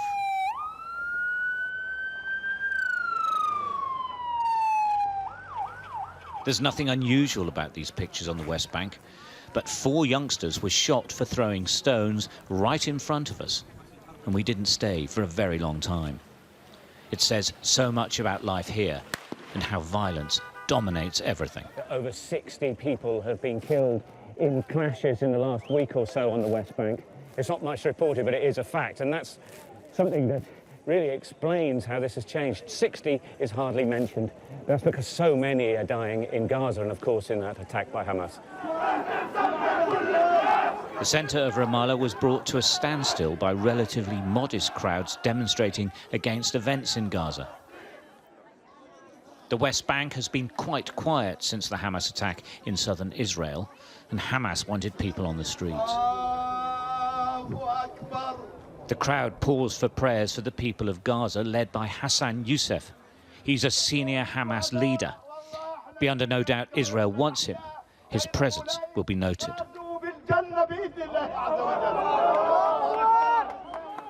The people who gathered here have varying and differing views on the future for Palestinians. For now, they're united in condemnation of Israel. Every 1 minute, every people dying. That's enough. From both sides? Yeah, both sides. American, Arabic, Gaza, Jewish, it's enough. The same. Kill here and kill here. It's enough. Do you think it will be enough? Will peace? Maybe, inshallah. I wish to stop the war. I think it's our time in the West Bank to actually stand against this apartheid, to do something about it. What's happening today is part of a struggle that has been going on for 75 years, like we said before, and this should be a continuous movement. I think this is up to the people of Palestine to solve. I don't think we should look for international solutions, because that is, this has not worked in the past. So it's up to us, Palestinians, to stand up and be like, this is not right. The international community's diplomats are working round the clock to try to stop this volatile situation from exploding into a regional war. On the streets, they're waiting to see what happens. They aren't happy. Few, if any, in the Middle East are happy right now. Stuart Ramsey, Sky News, in Ramallah, on the West Bank. Well, Hamas continues to insist that an Israeli airstrike was the cause of that hospital explosion in Gaza, which they say killed more than 470 people. Israel has vehemently denied that and has also released a flurry of video and other material to back up its assertion that the blast was from a rocket misfired by Islamic Jihad, a Palestinian group allied with Hamas. Our data and forensics correspondent Tom Cheshire has been dissecting the claims and counterclaims. This is an explosion that, first of all, has claimed lives. It has also inflamed opinion across the Middle East and the world. The Sky News data and forensics team has been examining the open-source visual evidence, video and satellite. This is what we know, and just as importantly, what we don't know. Now, this is where the Al Ahli hospital is located, in Gaza City, in the area that Israel had warned Palestinians to evacuate from. And nearby is where we believe one of the first videos was taken. It appears to show the moment of impact. The plume of smoke you see from the explosion in this video is consistent with other videos that have been published. But there are other sources of video. The Qatar-backed TV channel Al Jazeera was broadcasting live from this location here. And as you can see from the map, it overlooks the hospital pretty directly. It's just less than a mile away. Now, in their footage, we see what looks like a missile rising into the sky, then malfunctioning. You're about to see an explosion here. Now, this is taking place at around 7 p.m. That is important. And shortly after that, we see this explosion on the ground. Now, we're confident that this shows the actual missile strike. These distinctive buildings you can see in that video, take note of them, because they appear to match up to these ones on the Google Earth imagery, covered in solar panels at the front of the hospital. So we're confident where it is. But there is more video. This is filmed from inside Israel, first published by an Israeli television channel. It's a lot further away. Their point over here is around 12 miles from the hospital, but it does correspond. Note the timestamp. Again, it's around 7 p.m, corresponds with that Al Jazeera video when the timings for night fell and the reports of an explosion at the hospital came through. And projectiles are seen being fired into the sky to the west of the hospital in the moments before the explosion on the ground. And there's another video that's filmed from the north. We've put this in yellow, so you can see that barrage. That's the same place. And then in the red over here, we're going to see the same explosion. We've put those together for comparison. Now, this is what the car park looked like in the morning. Burnt out cars, but beyond that, the damage is relatively minimal. And here's a view of the crater it left. Again, that is small, especially compared to the aftermath of previous Israeli strikes we've seen this week, which have levelled buildings and even neighbourhoods. Now, none of that is definitive evidence. It doesn't rule out an Israeli airstrike at the same time as the apparent rocket failure, perhaps with a smaller missile, nor does it say it came from Hamas or Islamic Jihad. But it is the best picture we have so far. Tom Cheshire there. Kay, let's go back to you in London. OK, thank you. Let's get more, should we, on the situation on the ground in Gaza and what it might mean, Lord Richard Dannatt here, of course, what it might mean for those with hand-to-hand combat. You know, of course, you've been a military man for a very long time. It's going to be very bloody if it happens.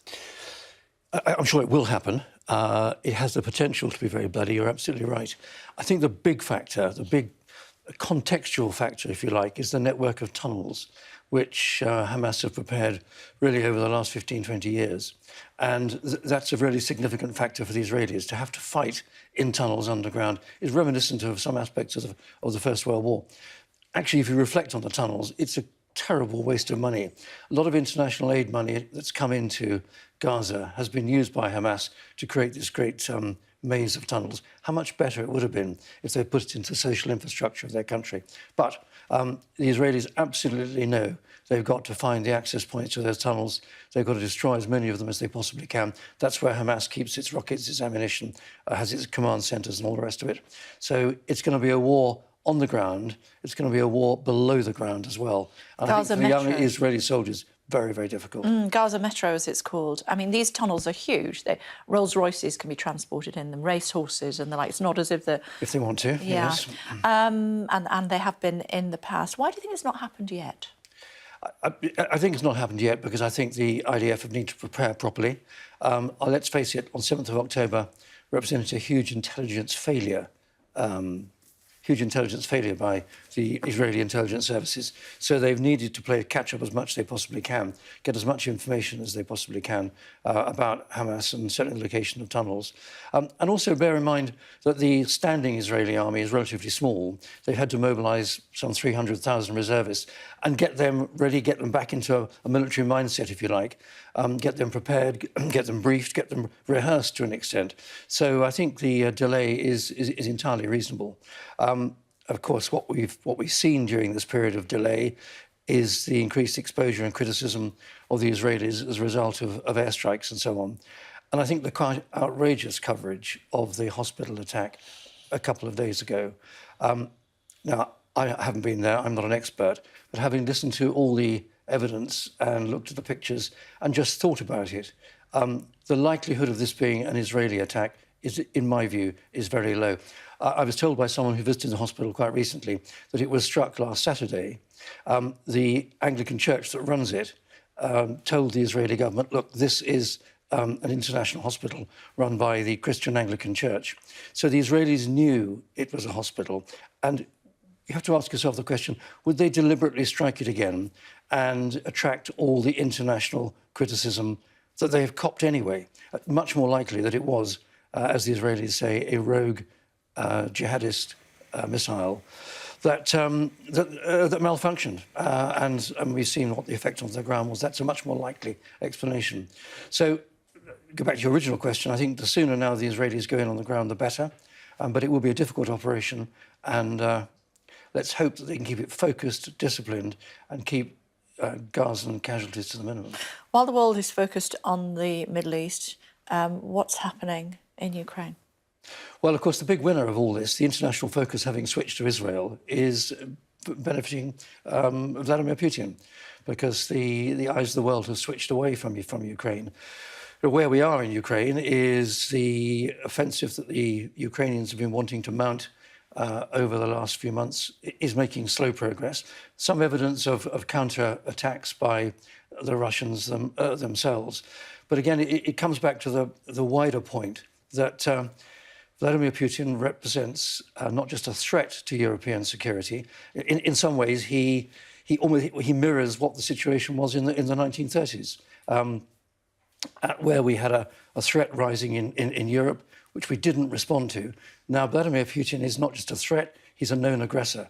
And it's absolutely critical that the West stands shoulder to shoulder still, not just with Israel, but actually with Ukraine as well. And we mustn't let our support for Ukraine drop. I'm intrigued to know more about your new book, my lord, Victory to Defeat the British Army. Well, Kay, you're kind to mention it. Yes, this is a study of the interwar years, when actually, fun enough, it's exactly what I was saying, that the British Army, which was competent enough to defeat the Germans on the battlefield in 1918, we took our eye completely off the ball as a country. We allowed our military to dissipate, just to get back to imperial policing and colonial policing. And we really failed to recognise in time the threat to our security that Adolf Hitler provided. We tried to appease him. We didn't want to spend more on defence. And that's where the parallels come between Vladimir Putin today and Adolf Hitler in the past. And it's worth just thinking very briefly. We're arguing about spending 2.5% of our GDP on defence. In 1935, we spent 3%, and we hadn't started to rearm. By 1939, when the war started, it went up to 18%. And by 1940, it was 46%. So the point is, if we don't respond in an appropriate and timely fashion to a threat that's developing around us, then we have to play catch-up, and it's much more expensive. I did make the same points to Grant Shapps, the new Defence Secretary, on Monday when we had a chat, and I gave him a copy of that book as well. Did he take on board what you were saying? We had a very frank and open discussion, and I think he did take the point. I mean, my basic point is this book is a cautionary tale for our times. Are we doomed not to learn the lessons of history? Let's hope. So let's hope we do. Yeah. OK, it's always great to see you, my lord. Thank you very much indeed for joining us. Thanks, Kay. Thank you. Still to come on the programme for you. Find out what's been described as a tremendously exciting breakthrough in prostate cancer. That's come in just a moment.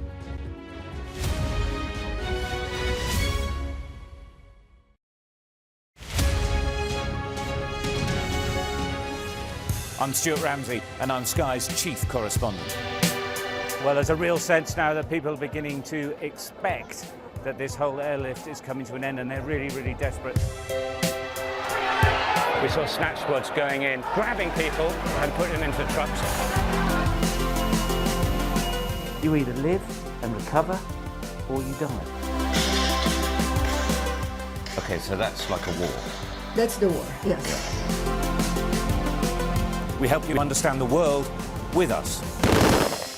Over the past 24 hours, the soldiers have been attacked on a number of occasions. it's really sending a clear message that Venezuela is eager for change. We've been crushed. To take you to the heart of stories that shape our world. They were convinced the United States would become hooked. Well, they were right.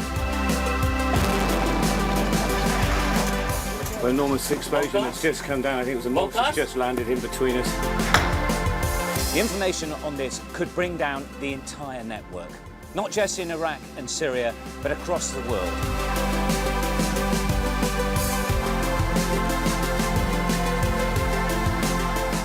Got out of control, but the big withdrawn. It's so hot.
Hello again, everybody. We've had an update on the Foreign Secretary James Cleverly's movements through the Middle East. The Egyptian Foreign Ministry has tweeted this. His meeting with the Egyptian Foreign Minister saying James Cleverly of the UK, bilateral and extended consultations on the grave escalation in Gaza, regional and international efforts in support of the de-escalation priority of delivering relief. Should have read this, really, shouldn't they, before they tweeted it? Expansion of the conflict scope. I think that means that they're glad that he's there and they're doing everything they can to try to resolve the situation in Gaza. Let's bring you home. Scientists, a new breakthrough in prostate cancer. What's it all about? Dr. Claire Bromley is here with me. Hi, Doctor. It's good to see you. I read about this in the paper. Tell me more. I think it's really exciting news. So what scientists have shown is that a new drug for prostate cancer could be on the horizon. Specifically, what they did was an early-stage clinical trial. They recruited men with prostate cancer whose tumours were no longer responding to treatment. And they found that combining this new drug with a current treatment, in 1 in 4 of them actually was able to either stop the growth of the tumour, in some cases shrink it. So it's incredibly promising. And I think what I find really exciting about it is it really just exemplifies the power of discovery research. It's about a decade ago when scientists in the lab uncovered this new potential way that we could target prostate cancer. And today, we're really seeing the impact of that. OK, so what is it? Why did we not know about it before? When might we see it being used more generally? In terms of what it is, so it involves our immune system, which is, everything we use to fight diseases, including cancer. And what the drug does is, so prostate cancer can be very clever, and essentially it can co-opt immune cells and hijack them in order to promote its growth, promote its survival. And what this drug does is it stops that. It allows us to take back control of the immune cells and then makes the prostate cancer unable to resist treatment. So that's kind of how the drug works. And in terms of what this means, at the moment, this is a really early stage clinical trial. And what we now need is bigger clinical trials in order to show that this drug is effective for people with prostate cancer. And actually, it isn't just for people with prostate cancer. These specific immune cells that are hijacked by tumours is also being seen in other diseases. So actually, Cancer Research UK are supporting scientists in Newcastle to look at if this drug could be effective in liver cancer. Oh, wow. And I think we might see, that it can have a broad effect on a number of cancers. OK, and when might we know more? I think that's always like a really good question, but it's one that can be quite hard to put a number on. I'm sure. Because, it could take quite a number of years. This is an early stage clinical trial. It's incredibly promising seeing that result in people with advanced prostate cancer. Now, there's kind of the longer stage clinical trials, so it will be years before this is seen in the clinic. But it's incredibly promising to have got this far. And how big an issue is prostate cancer in the UK at the moment? Yeah, so prostate cancer is the most common cause of cancer in men. Is it? And actually, thanks to research, we've actually seen survival for prostate cancer has tripled in the last 50 years, which is incredible. But we still urgently need research like this. And this is because every day in the UK, 33 people die from the disease. So clearly, there's still much more research that we need to do. OK, fascinating stuff. Do come back and tell us more about it, especially the aspect of liver cancer as well. I believe that's on the increase too. So hopefully that might be able to help in the fullness of time. Doctor, it's great to see you. Thanks. No, thanks very much. Really appreciate it. Bear with me if you would. Quick look at the weather. Warm memories wherever you go. The weather, sponsored by Qatar Airways. Storm Babette will bring heavy rain and strong winds over the next few days with the risk of flooding and disruption. Weather warnings have been issued. A red rain warning covers parts of eastern Scotland, while amber warnings for wind and rain over more of northern Scotland. It's mild but very windy now, with prolonged, often heavy rain taking over the north. The weather, sponsored by Qatar Airways. Watching The Breakfast Show here on Sky News. Our Prime Minister is in Israel today. We'll have more on that with Mark in the next hour. He's there for talks with the Prime Minister, Benjamin Netanyahu, and also the President of Israel. We also believe that he'll be talking in more detail about the humanitarian aid that will be going from Egypt into Gaza. What can the Brits do to try to help ease that passage? Very latest on that coming up in just a moment here on Sky.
Good morning, everybody. It is 9 o'clock. Very welcome to join us for the breakfast show here on Sky News. Rishi Sunak has arrived in Tel Aviv this morning. The security minister told me earlier that the Prime Minister is there to promote a peaceful solution to the conflict in the region and secure the release of UK hostages. It's Thursday, the 19th of October. Yes, good morning. Live from Jerusalem, Rishi Sunak is with the Israeli Prime Minister Benjamin Netanyahu today, beginning a two-day trip that's expected to take in a number of neighbouring capitals. He's urging Middle East leaders to avoid further dangerous escalations, warning that too many lives have already been lost in the Israel-Hamas war.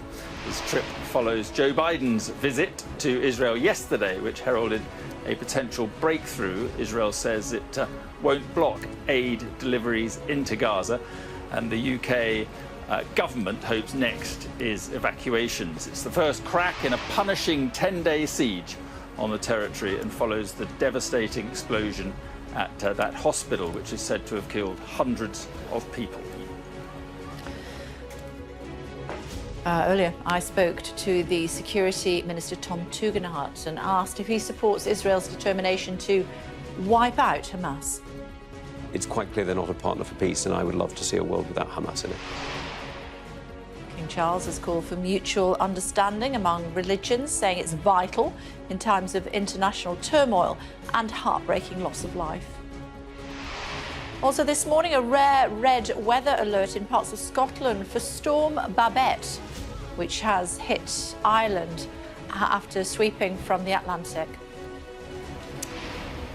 The Met Office has warned there is a risk to life. In this part of Scotland, in the northeast, they're expecting a month's worth of rain in a matter of hours and gusts of wind in excess of 70 miles per hour. And please hail what they're calling a game-changing facial recognition technology, which they say is catching more prolific shoplifters.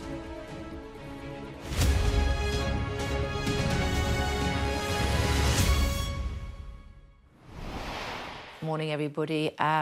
Situation in the Israel-Gaza conflict. Rishi Sunak has arrived in Israel and will later visit other regional capitals. He's dispatched the Foreign Secretary, James Cleverly, to Egypt before heading to Qatar and then on to Turkey. For now, let's cross to Mark in Jerusalem. Morning, Mark. Yeah, morning. And as you say, Rishi Sunak is here in Jerusalem speaking to Benjamin Netanyahu, or about to. He's been speaking already. Let's have a listen to what Rishi Sunak's had to say. I'm very pleased to be able to be here. It's an important time. It's important for me to be able to express my solidarity with the Israeli people following what was a horrific terrorist attack. Productive meetings ahead of us today. I'm looking forward to seeing the Prime Minister and President. There's lots of work for us to do. Will you be urging restraint on the Israeli government regarding the civilians in Gaza, Prime Minister, like President Biden?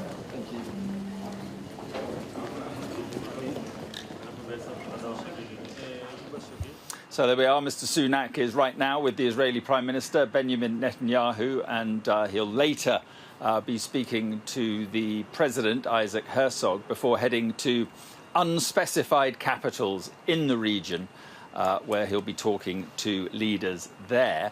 Mr. Sunak is looking to build on progress, or some progress, made by Joe Biden, who announced last night that some aid, about 20 trucks worth, will be allowed into Gaza via the territory's border crossing with Egypt. It's the first crack in a punishing 10-day siege on Gaza, which has put overwhelming strain, especially on its medical system, compounded further by Tuesday night's blast at that hospital in Gaza City. There remain conflicting claims over which side was responsible, but Israel has laid out its evidence that it was not. Alistair Bunkle joins me now. So Rishi Sunak, about to have talked, or is talking now, to Benjamin Netanyahu. Support for Israel clear, but also worried about an escalation. Yes, I think those are the two areas where the foreign leaders who've come here are mainly focused on. So we've had the German Chancellor, yesterday we had the US President, today it's the British Prime Minister, and I think, according to reports, in the coming days, perhaps the French president as well. So they want to stand side by side with Israel as an ally. They want to express their condolences, of course, to the victims of that awful terror attack almost 2 weeks ago now. But they are very concerned about it escalating. That is why a lot of them are not just making Israel their only stop. Joe Biden had to, because his planned meetings in Amman were cancelled. But we've seen Anthony Blinken, James Cleverly, the British Foreign Secretary, touring the region. We understand that Rishi Sunak will be going elsewhere around the region. They just don't want to say where at the moment for two reasons. One, security factor, and secondly, they want the freedom to be able to change the itinerary if events dictate. So, yeah, there is genuine concern that it could spill further, and we are seeing that happen in some areas. Yeah, I want to talk about aid and the humanitarian situation in just a moment, because humanitarian agencies say that more than 200 trucks and about 3,000 tons of aid are positioned at or near the Rafah crossing between Egypt and Gaza. But under the deal that Joe Biden has hammered out with Israel, only 20 trucks will be allowed in, and only once the road there across the border is repaired. It's cratered quite badly by Israeli airstrikes at the moment. Gaza is running out of food, water and fuel after being sealed off since Hamas's attacks in Israel. He agreed that what he would do is open the gate to do two things. One, let up to 20 trucks through to begin with. Satterfield, my ambassador, is down there in Cairo now. He's going to coordinate this. He has my authority to do what is needed to get it done. I mean, Joe Biden claiming a success there, but it's a pretty limited success, 20 trucks, and you've got hundreds of thousands of people in need of aid. It was a risky visit for Joe Biden to make politically, so he had to come away with something, and that is what he's come away with. If you're being generous, I think it can be seen as a start. 20 trucks initially, you get Egyptian agreement on board, you get the Israelis, whether reluctantly or willingly, to agree with it, you get the first 20 trucks in, and then you see whether or not you can expand it, because expand it they need to do. I mean, it doesn't need 20 trucks, it needs 200, 400, 500 trucks probably to get in over time to deliver food, water, medicine, places for people to live who have moved from north down south. You know, there's an awful lot of aid that needs to get in there. So, you know, I think Biden will go away and see that he has managed to move the dial, at least in one area, but there is more work to be done there. Some suggestions Israel may lift the blockade, which is a much broader problem on the humanitarian issue, in exchange for hostages. I mean, is that a possibility? I think we can say with certainty that getting the hostages out of Israel, out of Gaza, my apologies, would be an absolute priority for Israel, almost above the elimination of Hamas, getting their people back. So what are they willing to exchange in return? Prisoner swaps? I can't see that happening. That's the sort of thing that's happened in the past. I cannot see that happening. A potential ceasefire, which Hamas apparently have been suggesting they would need to round everybody up in safety. Yes, I think that sounds reasonable. A release of the blockade, well, the Israelis are using that as a military tactic at the moment, so I think they would be reluctant to give ground on that. OK, Alistair, thanks very much indeed. A little bit of breaking news now, and a 12-year-old girl with autism and her grandmother, who were both taken hostage by Hamas terrorists and taken to Gaza, have been found dead. Noya was described as a sensitive, kind, funny and a massive Harry Potter fan. And an official Israeli government spokesperson tweeted, "We are devastated to announce that Noya and her grandmother Carmela's bodies were discovered yesterday. Thank you to all of you who shared her story to help her, to help us rather bring her home. Our hearts are broken." So more sadness for the Israeli community here. With that, back to Kay in London. human cost of the situation in the Middle East. Staying with that, spoke to the Security Minister, Tom Tugendhat. I asked him whether the British government supports Israel's determination to wipe out Hamas. It's quite clear that Hamas are not a partner for peace. You know, they haven't been for years. Since they emerged in the 1980s, they've been supported in various different ways by... they have been supporting in various different ways extremist movements, and they have recently been supported by the Iranian government, whose specific constitution actually includes the destruction of the State of Israel as part of the elements of it. And Hamas keeps repeating vile anti-Semitic tropes, including various blood libels and calls for the destruction of the Jewish people, not just the Jewish state. Should it be eliminated completely? Well, it's quite clear they're not a partner for peace, and I would love to see a world without Hamas in it. You have been a part of the army in your previous career. You've been involved, I'm sure, with hand-to-hand combat. What's it going to be like in Gaza if there is a ground invasion? Well, look, the reality is fighting in built-up areas is extremely difficult. You get disorientated extremely quickly. It's very hard to know where your friends are, let alone where the enemy is. And it's an extremely difficult situation. That's why I would urge for all sides to, you know, if we can find a peaceful solution, if we can find a way that protects Israel's right to self-defence and natural requirement to protect itself against these terrorists and Hamas, with the ability to protect Palestinian civilians, and that would be the best solution for everybody. But the reality is that the situation in Gaza is going to be hugely difficult. You've not only got the buildings above ground, but the tunnels below. It's going to be very, very hard. Maury is here, obviously talking about his experience as a former soldier, but interesting what he was saying about Hamas. Yeah, it was quite interesting, his line on Hamas saying he wanted to see a world in which Hamas no longer existed. And that is, to an extent, very much mirroring the rhetoric we've heard from Israel and the US as well, President Biden, about eliminating Hamas. Now, as he also outlined, that is very difficult when Hamas are embedding themselves in a civilian population. And he was then outlining to you some of the difficulties that those Israeli soldiers are going to face if there is a ground incursion in terms of disorientation and so on and so forth as well, because of his own military background. So I think really we're speaking to, you know, Rishi Sunak going to Israel today. There's not going to be some huge announcement. There's not going to be necessarily a massive breakthrough. This visit isn't about, you know, announcing anything. It's about showing support and solidarity. And we've had those images of Sunak arriving, as you can see there in Jerusalem. He's going to be meeting with the president of Israel, Herzog, who is going to be speaking about the ongoing situation. That's supposed to be happening around about now, and then we'll hear what happened to that. And I think we might be able to hear some of the clip there. I think he's gone now, actually. OK. But he also was speaking to Benjamin Netanyahu.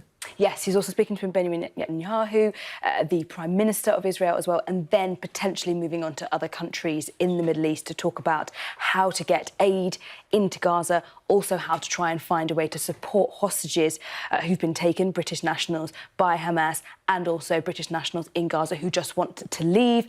And then thirdly, also showing that they can support Israel when it comes to solidarity and reassurance, and also reducing regional escalation. We've seen so many tweets about that when it comes to regional escalation. And James Cleverly in Egypt today, specifically as well, talking about that Rafah crossing as well. OK, for now, thanks very much indeed. Thanks a lot. And there's a storm coming. Katerina has more. Good morning, Katerina.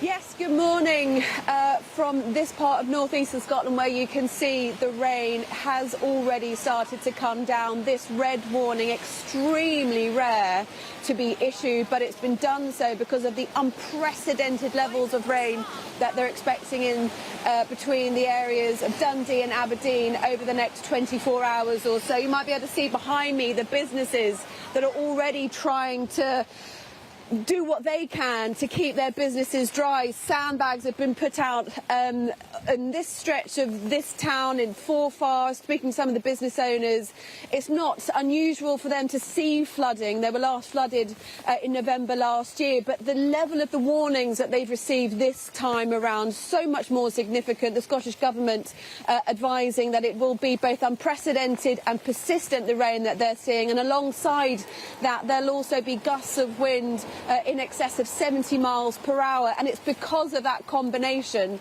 that there is this red warning, this risk to life warning, and the advice is for people to stay at home, not to travel. Schools across this area are closing from midday today so that people and children have a chance to get home safely. But certainly the advice is to stay at home. The businesses here saying by the end of the day they expect, quite frankly, to be swimming.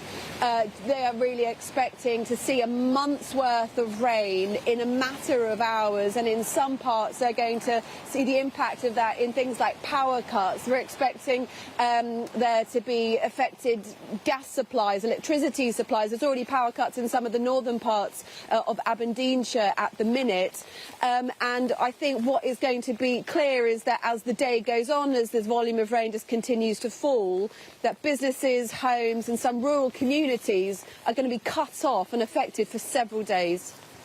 OK, thanks. Joe's here. Where else is going to be affected, Joe? Well, pretty much everywhere, one way or another. I mean, there are a whole raft of warnings out, both yellow, amber and, of course, these red alerts, mostly for eastern parts of Scotland.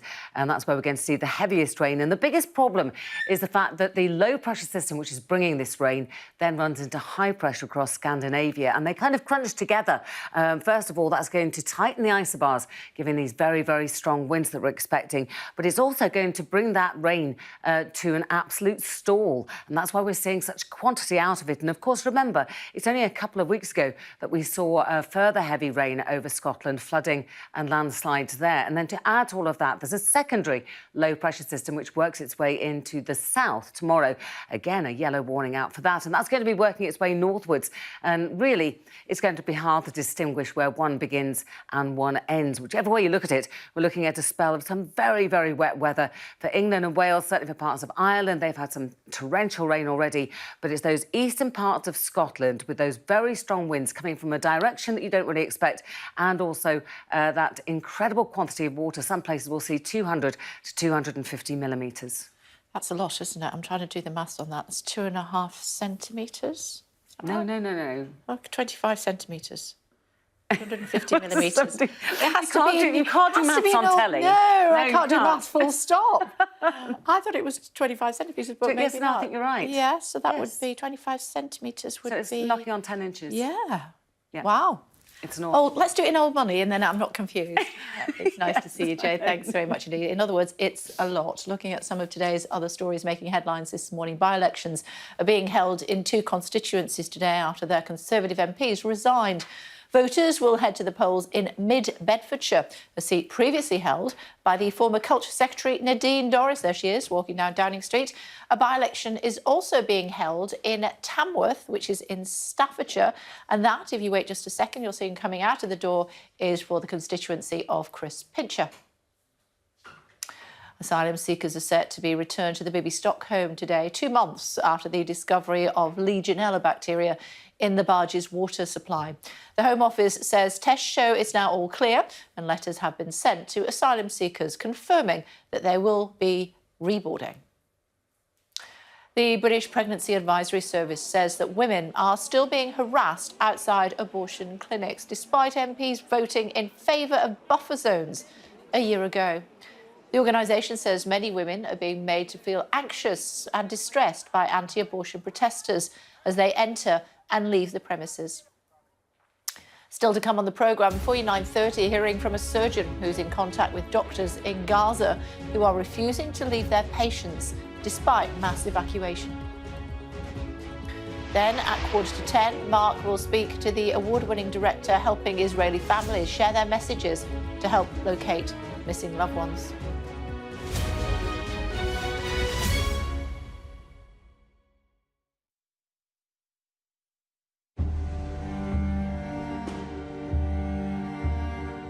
This is a very strange atmosphere, this subject of such horrific attack. On both sides, one has to say that this is just the most awful situation. We could hear the distant sound of gunfire. It's a complete stalemate. This is a war, and it's going to go on for a very long time.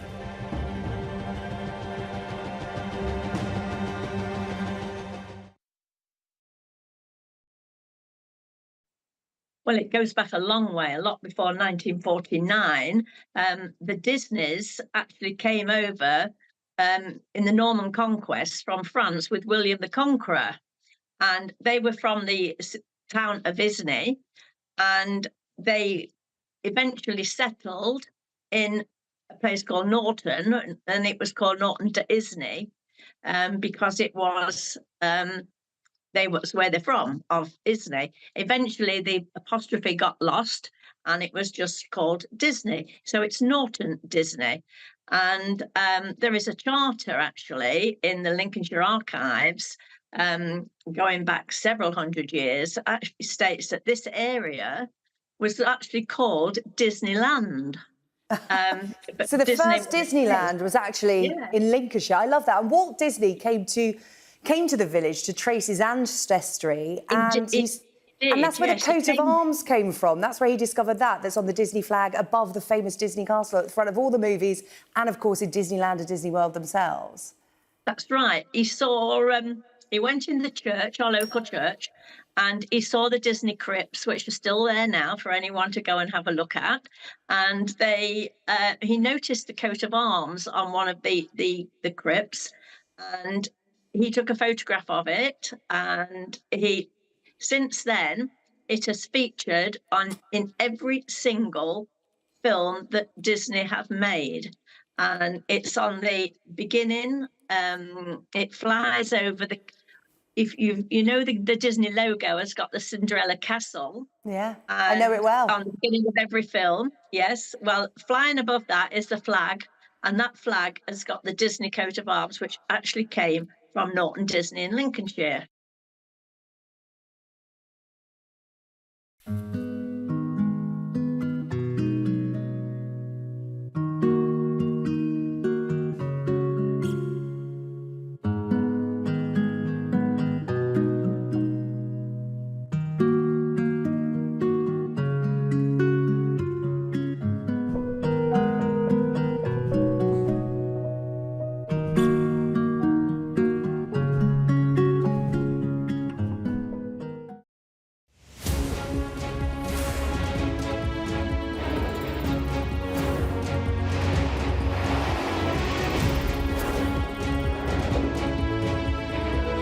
Five of us have made it out of the car.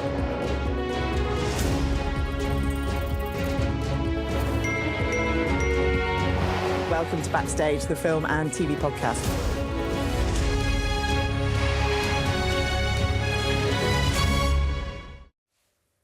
Hello again, everybody. Welcome back to The Breakfast Show here on Sky News. Thursday morning, our Prime Minister is in the Middle East. He is in Israel, to be precise, presently having a meeting with the President, Herzog.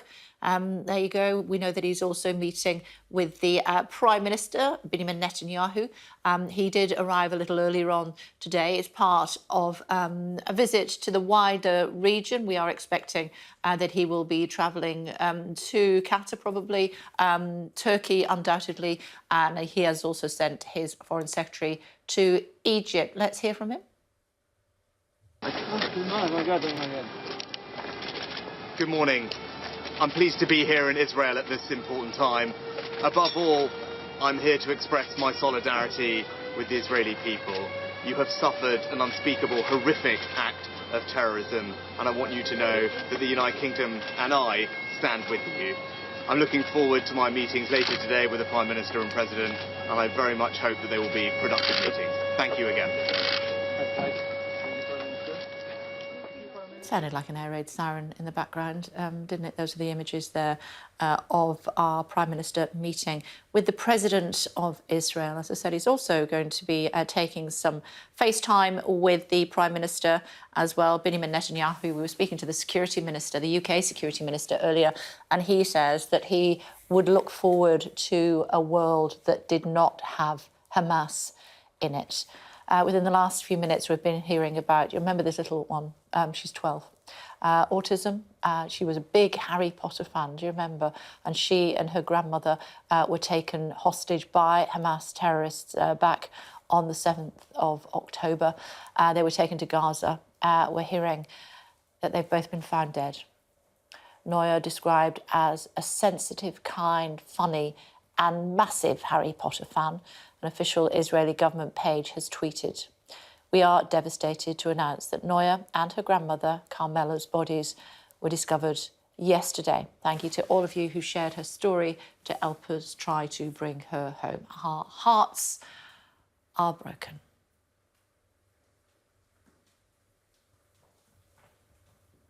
We've been hearing from King Charles at Mansion House, talking not explicitly about the situation in the Middle East. This is what he had to say.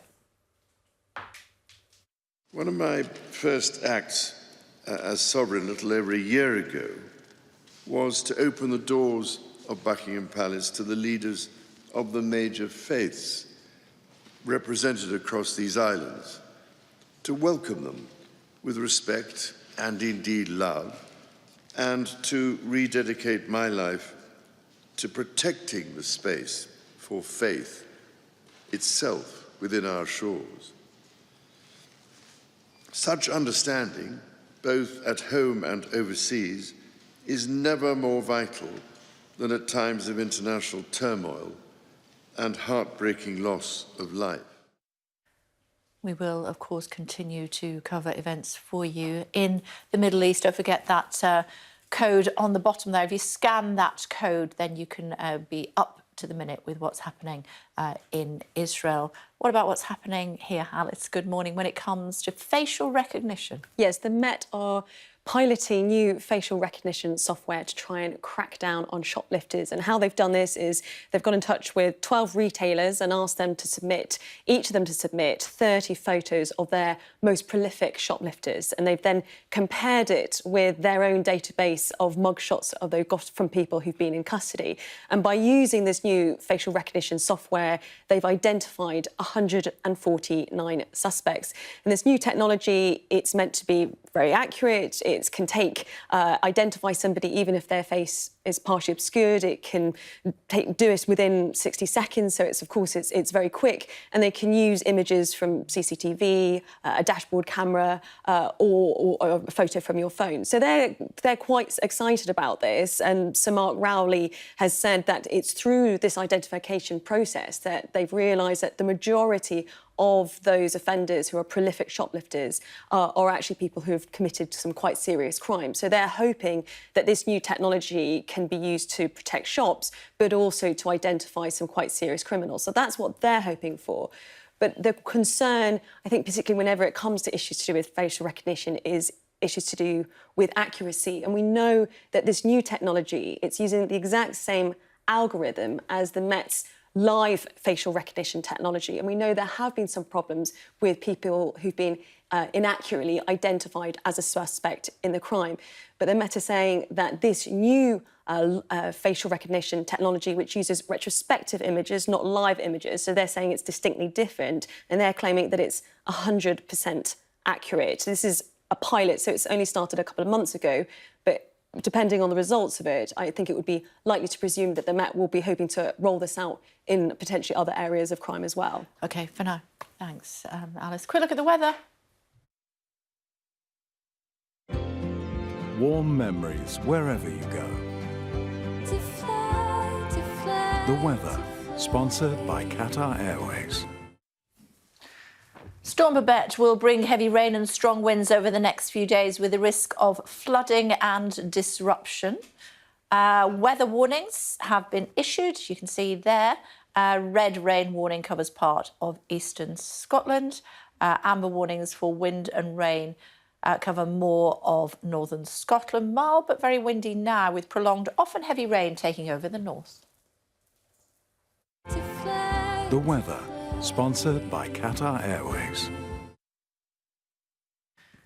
Coming up, we're joined by a consultant surgeon who's been helping doctors in Gaza for more than 15 years.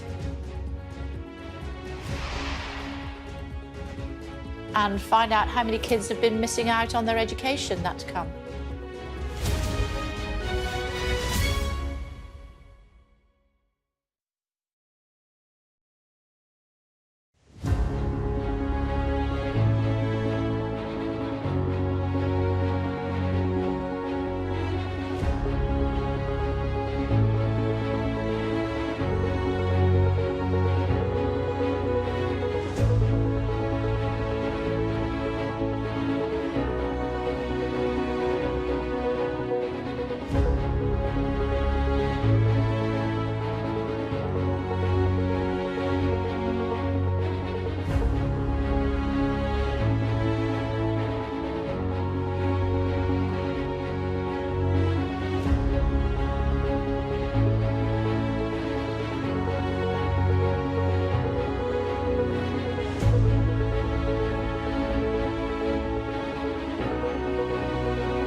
Hello again, everybody. Rishi Sunak has arrived in Israel this morning. Diplomatic bid to de-escalate the conflict between Israel and Hamas, following the President Joe Biden's one-day trip to Israel yesterday. He's with Israeli Prime Minister Benjamin Netanyahu and the Israeli President Isaac Herzog before heading to other regional capitals over the next couple of days. Mr Sunak will look to build on progress made by Joe Biden, who announced last night that some aid, about 20 trucks worth, will be allowed into Gaza via the territory's border with Egypt. First stop in a punishing 12-day siege on Gaza, which has put overwhelming strain on its medical system, compounding further by Tuesday night's deadly blast at the Gaza hospital. There remain conflicting claims over who was responsible for that. Well, our Prime Minister spoke to reporters after landing in Israel this morning. Here's what he had to say. I'm pleased to be here in Israel at this important time. Above all, I'm here to express my solidarity with the Israeli people. You have suffered an unspeakable, horrific act of terrorism, and I want you to know that the United Kingdom and I stand with you. I'm looking forward to my meetings later today with the Prime Minister and President, and I very much hope that they will be productive meetings. Thank you again.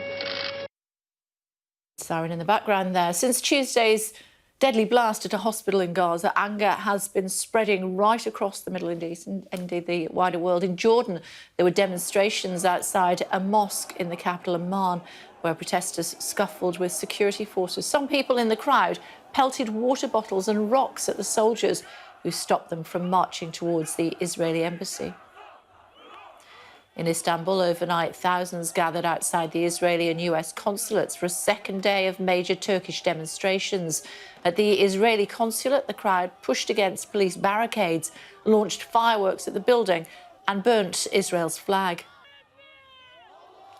In the West Bank, the largest protests have been in Ramallah, with clashes between demonstrators and Israeli security forces. Several protesters threw stones at IDF vehicles. 4 of them were shot by Israeli snipers, while Sky News was filming yesterday. Tense scenes in Beirut, where hundreds of protesters clashed with Lebanese security forces near the US embassy. The crowd threw rocks at the building and were met with riot police who lobbed dozens of tear gas canisters and fired water cannon to disperse the crowds. Joining us now from Oxford is Dr. Nick Maynard. He's a consultant surgeon who's been visiting and assisting doctors in Gaza for 15 years. Hello to you, Doctor. Thank you for joining us on the programme. Talk to us about conditions in Gaza even before the latest events of the last 12 days or so. Well, thank you very much for inviting me onto the programme. I've been going out for nearly 15 years, and the resources are always very scarce there. They have some wonderfully talented and skilled doctors and surgeons and nurses who, in my view, work heroically treating their patients, often unpaid for many months at a time. But they're always limited by resources. And of course, now the resources are virtually non-existent, and the healthcare system, if not actually collapsed today, is on the verge of collapse. At Shifa Hospital, which is where I've spent a lot of time over the years in Gaza City, the generators have run out. There is now no fuel for the generators, so no electrical equipment can be run, no ventilators can be run. They cannot run operating theatres properly.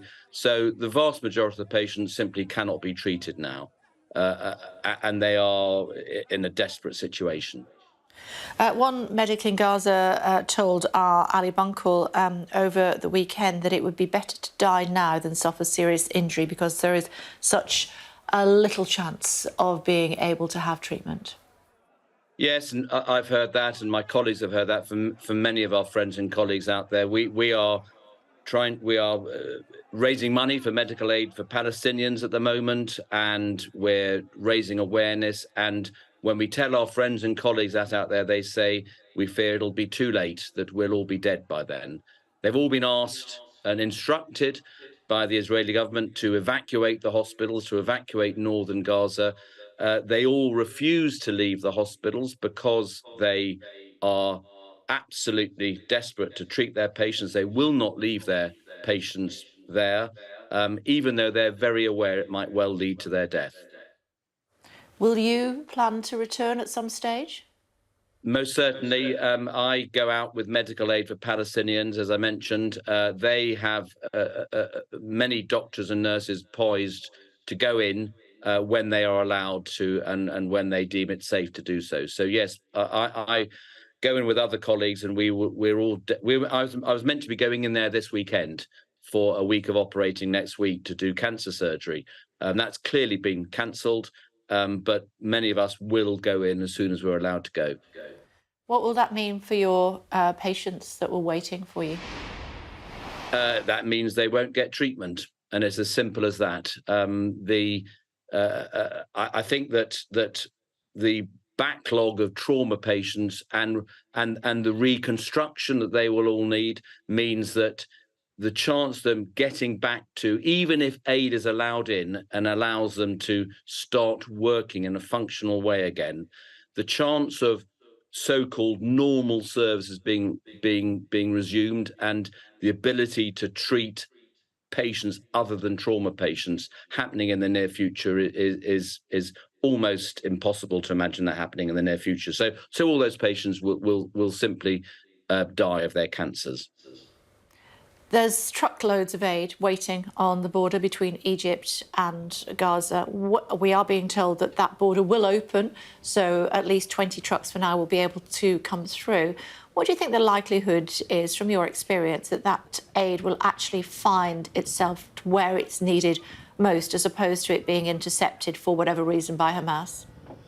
Well, I'm not going to comment on the political side of things. I do believe all the aid that gets in there will get to the hospitals. But of course, the aid that can get in through the Rafah crossing would be extremely welcome, of course, but it will not be anything like sufficient to supply to supply the hospitals and to allow the hospitals to function normally. The roads have been destroyed, certainly around El Shifa Hospital. All the access roads have been destroyed. So it'll be very difficult getting to the hospitals, and they will not be able to get enough aid in through Rafah. So the only way the hospitals can be helped properly is by opening up the borders from Israel to allow aid in from Israel.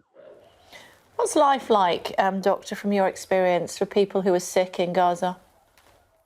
It's extremely difficult. They're remarkable people. I've made many friends there over the years. I think it's a huge privilege to be involved in their care. And one thing that has struck me over the years is how much hope they have, despite the adversities they live under. They all have hope this will be resolved. Now, they are losing that hope at the moment. And I fear for the very future of all the Gazan population. OK, for now, thanks very much indeed. Thank you. Thank you. Still to come on the programme for you. We're back to Mark in Jerusalem. He'll speak to the award-winning director helping Israeli families share their messages to help locate missing loved ones.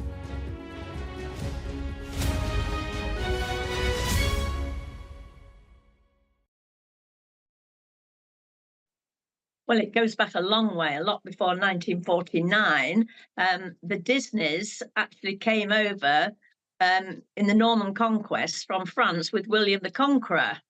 And they were from the town of Isny, and they eventually settled in a place called Norton, and it was called Norton to Isny because it was was where they're from, of Isny. Eventually, the apostrophe got lost, and it was just called Disney. So it's Norton Disney. And there is a charter, actually, in the Lincolnshire archives, going back several hundred years, actually states that this area was actually called Disneyland. So the first Disneyland was actually in Lincolnshire. I love that. And Walt Disney came to the village to trace his ancestry, and that's where the coat of arms came from. That's where he discovered that's on the Disney flag above the famous Disney castle at the front of all the movies, and of course in Disneyland and Disney World themselves. That's right. He saw. He went in the church, our local church, and he saw the Disney crypts, which are still there now for anyone to go and have a look at. And he noticed the coat of arms on one of the crypts, and he took a photograph of it. And since then, it has featured in every single film that Disney have made. And it's on the beginning. It flies over the. If you know the Disney logo has got the Cinderella castle. Yeah, I know it well. On the beginning of every film, yes. Well, flying above that is the flag, and that flag has got the Disney coat of arms, which actually came from Norton Disney in Lincolnshire.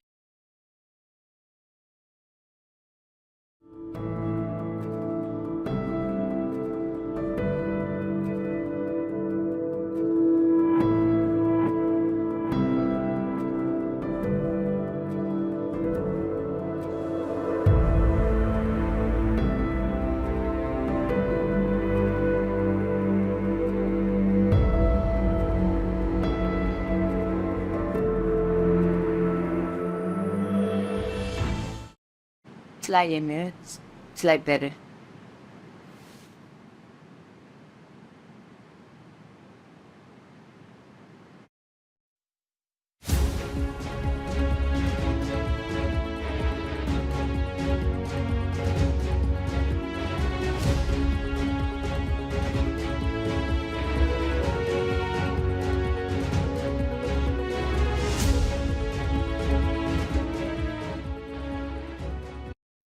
Fly Emirates, fly better.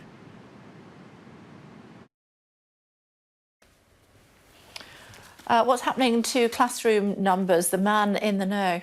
Well, Kay, in the last few minutes, the Department for Education have released their absence figures or attendance figures for the spring and autumn term of 21 and 22. Now, I have to say at the outset, they are reducing ever so slightly. We're talking 1%. Persistent absence, that's the amount of children who are spending 10% or more outside of the classroom, has actually reduced by about 1.1%. But that's not really the full story, because when you look at the numbers of children involved, that is still 1.56 million children in those terms who spent more than 10% outside of school. And the whole reason why we've been looking at this story, as you know, Kay, is because these numbers are still so extraordinarily high when we go back to what it was like pre-pandemic. The absence rate pre-pandemic was about 10%. It's still just over 20% now. And so the government might say today this is going in the right direction, but it's still at the top of the cliff and the numbers are still extraordinarily high. And I'm afraid we're not seeing that kind of reduction that a lot of parents and school leaders and councils would like to see. So I suppose it is good news that these figures are coming down, but they're coming down in like crumbs rather than big chunks. And the numbers of children still missing big sections of school remain very high. And as we go into this general election, we'd expect all political parties to start to talk about this more, because this is still an awful lot of children missing school, and we're nowhere near what the levels were pre-pandemic. And that just goes to show just what an effect the pandemic and arguably lockdowns had on all of these children. OK, I know you're going to continue to monitor that for us, aren't you? That's OK. That wasn't the Education Secretary, was it? No, it's not. OK. Thanks very much indeed. Thank you. Let's find out what is happening, the latest from Israel now. Mark's standing by. Hi, Mark. Yeah, hi Kay, and families around the world are waiting on news of their missing relatives, fearing that they've been taken hostage, of course, by Hamas. In Tel Aviv, the writer and director Hagai Levy has been working with some of those families, helping to share their messages in the hope of bringing their loved ones home. Here's the story of one family. ככל הנראה נחטפה ביום שבת, ומאז לא נוצר איתה קשר. תיארו לנו את הזירה, נרצחו המון אנשים, אז רואים, היו שם גופות. אצל אמא, לא ראו. And Hagai Levy joins me now, and it's very good to talk to you. These are very powerful videos. What do you hope to achieve with them? Well, I think we approach the world as well as the Israeli public, first to increase awareness that there are people there, there are children and babies and mothers, and it's just inconceivable. And I don't understand how people can go to sleep knowing that there are people held by, in captive by Hamas. So we are trying to do whatever we can to spread out this campaign and pushing into some deal with whoever we can do a deal with. And from the feedback that you're getting, Hagai, are these films and the work you're doing having an impact? It's very hard to tell. It's really, really hard to tell.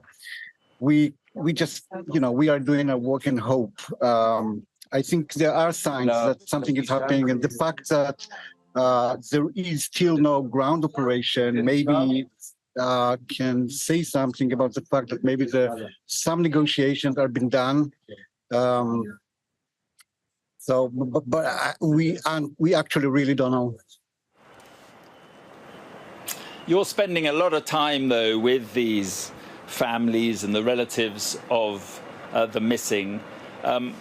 How are the ones that you are dealing with? How are they coping? How are they bearing up?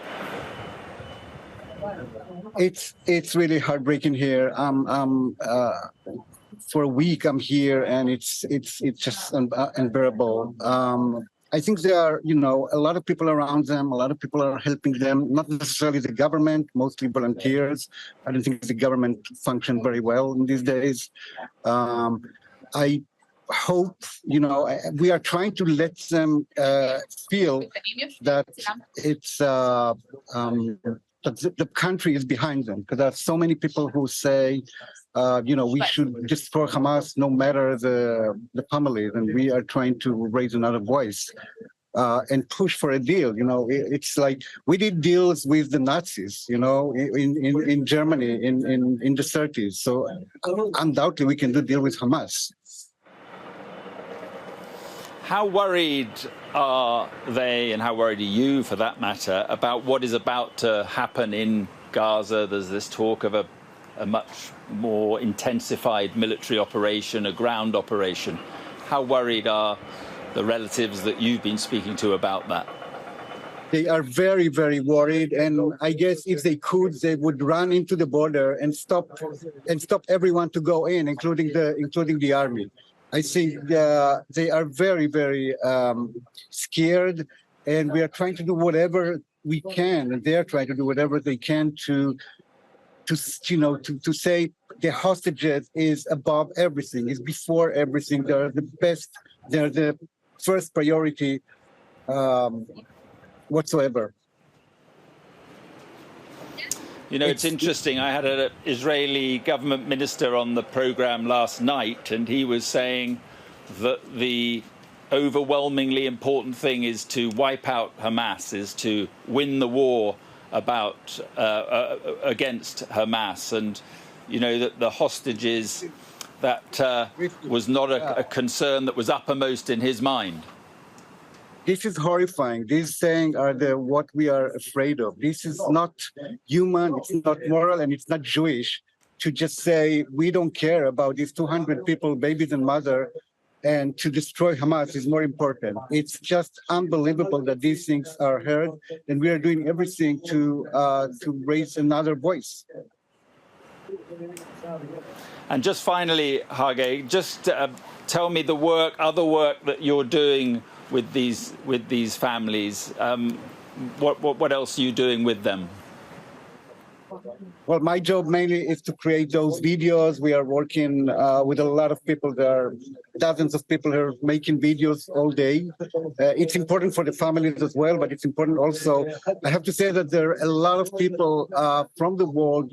I'm working in the States, and all of the Hollywood stars and all of the people that I talk to them are sharing those videos and are really sympathize with us. And even though there is another side, they understand the importance of bringing them back home. So this is very encouraging to see all these actors and actresses helping us.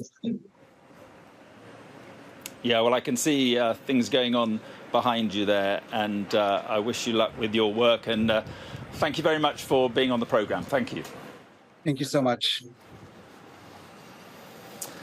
So there we are, a well-known director here, making those videos to raise awareness of what is going on with the hostages. With that, let's go back to Kay in London. Okay, thanks, Mark. Before we go, just have a look at some of the other developments that we've seen on the programme since 7 o'clock when we came to air. Rishi Sunak has arrived in Israel in a diplomatic bid to de-escalate the conflict between Israel and Hamas. He's been meeting with the Israeli Prime Minister and its president. He spoke to reporters as soon as he landed. I'm pleased to be here in Israel at this important time. Above all, I'm here to express my solidarity with the Israeli people. You have suffered an unspeakable, horrific act of terrorism, and I want you to know that the United Kingdom and I stand with you. I'm looking forward to my meetings later today with the Prime Minister and President, and I very much hope that they will be productive meetings. Thank you again. Air raid sirens, Murray.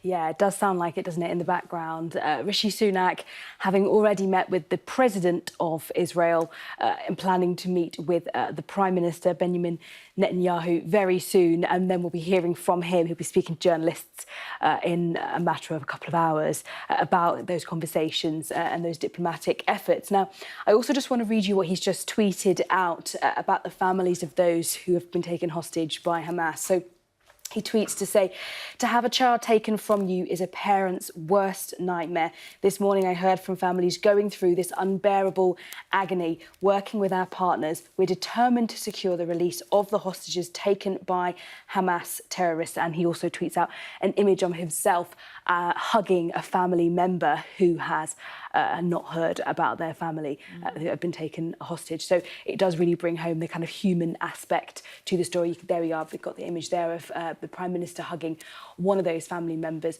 trying to show that he really understands what they are going through to an extent, and that he's going to try and do everything he possibly can to try and bring those Brits home. Yeah, and to that end, we saw the little one who, 12-year-old, loves to dress as Harry Potter, autistic, taken 12 days ago with her grandmother, who was her carer at the time. And we are hearing that they have both been found dead in Gaza. That is the latest that we're hearing about Noura and her grandmother. Also, we spoke, didn't we, Noura, I should say. Also, we spoke to the security minister, our own security minister, Tom Tugendhat, earlier. Asked him about Hamas. This is what he said. It's quite clear that Hamas are not a partner for peace. You know, they haven't been for years. Since they emerged in the 1980s, they've been supported in various different ways by... they have been supporting in various different ways extremist movements, and they have recently been supported by the Iranian government, whose specific constitution actually includes the destruction of the State of Israel as part of the elements of it.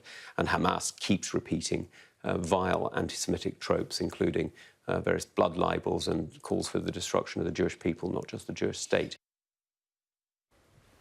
He went on to say that he would love to see a world without Hamas. Yeah, he did. He said he wanted to see a world without Hamas. We know that Israel and the US have echoed the same sentiment. They want Hamas eliminated. The difficulty, as he did outline, when it comes to real-life combat is how you do that without harming civilians. And that is the real key question. We've heard from so many different world leaders, especially here in the UK, about limiting civilian casualties and limiting harm to civilians. And that is always at the forefront of everybody's minds. OK, for now, thank you. Continuing coverage of what's happening in the Middle East here on Sky News.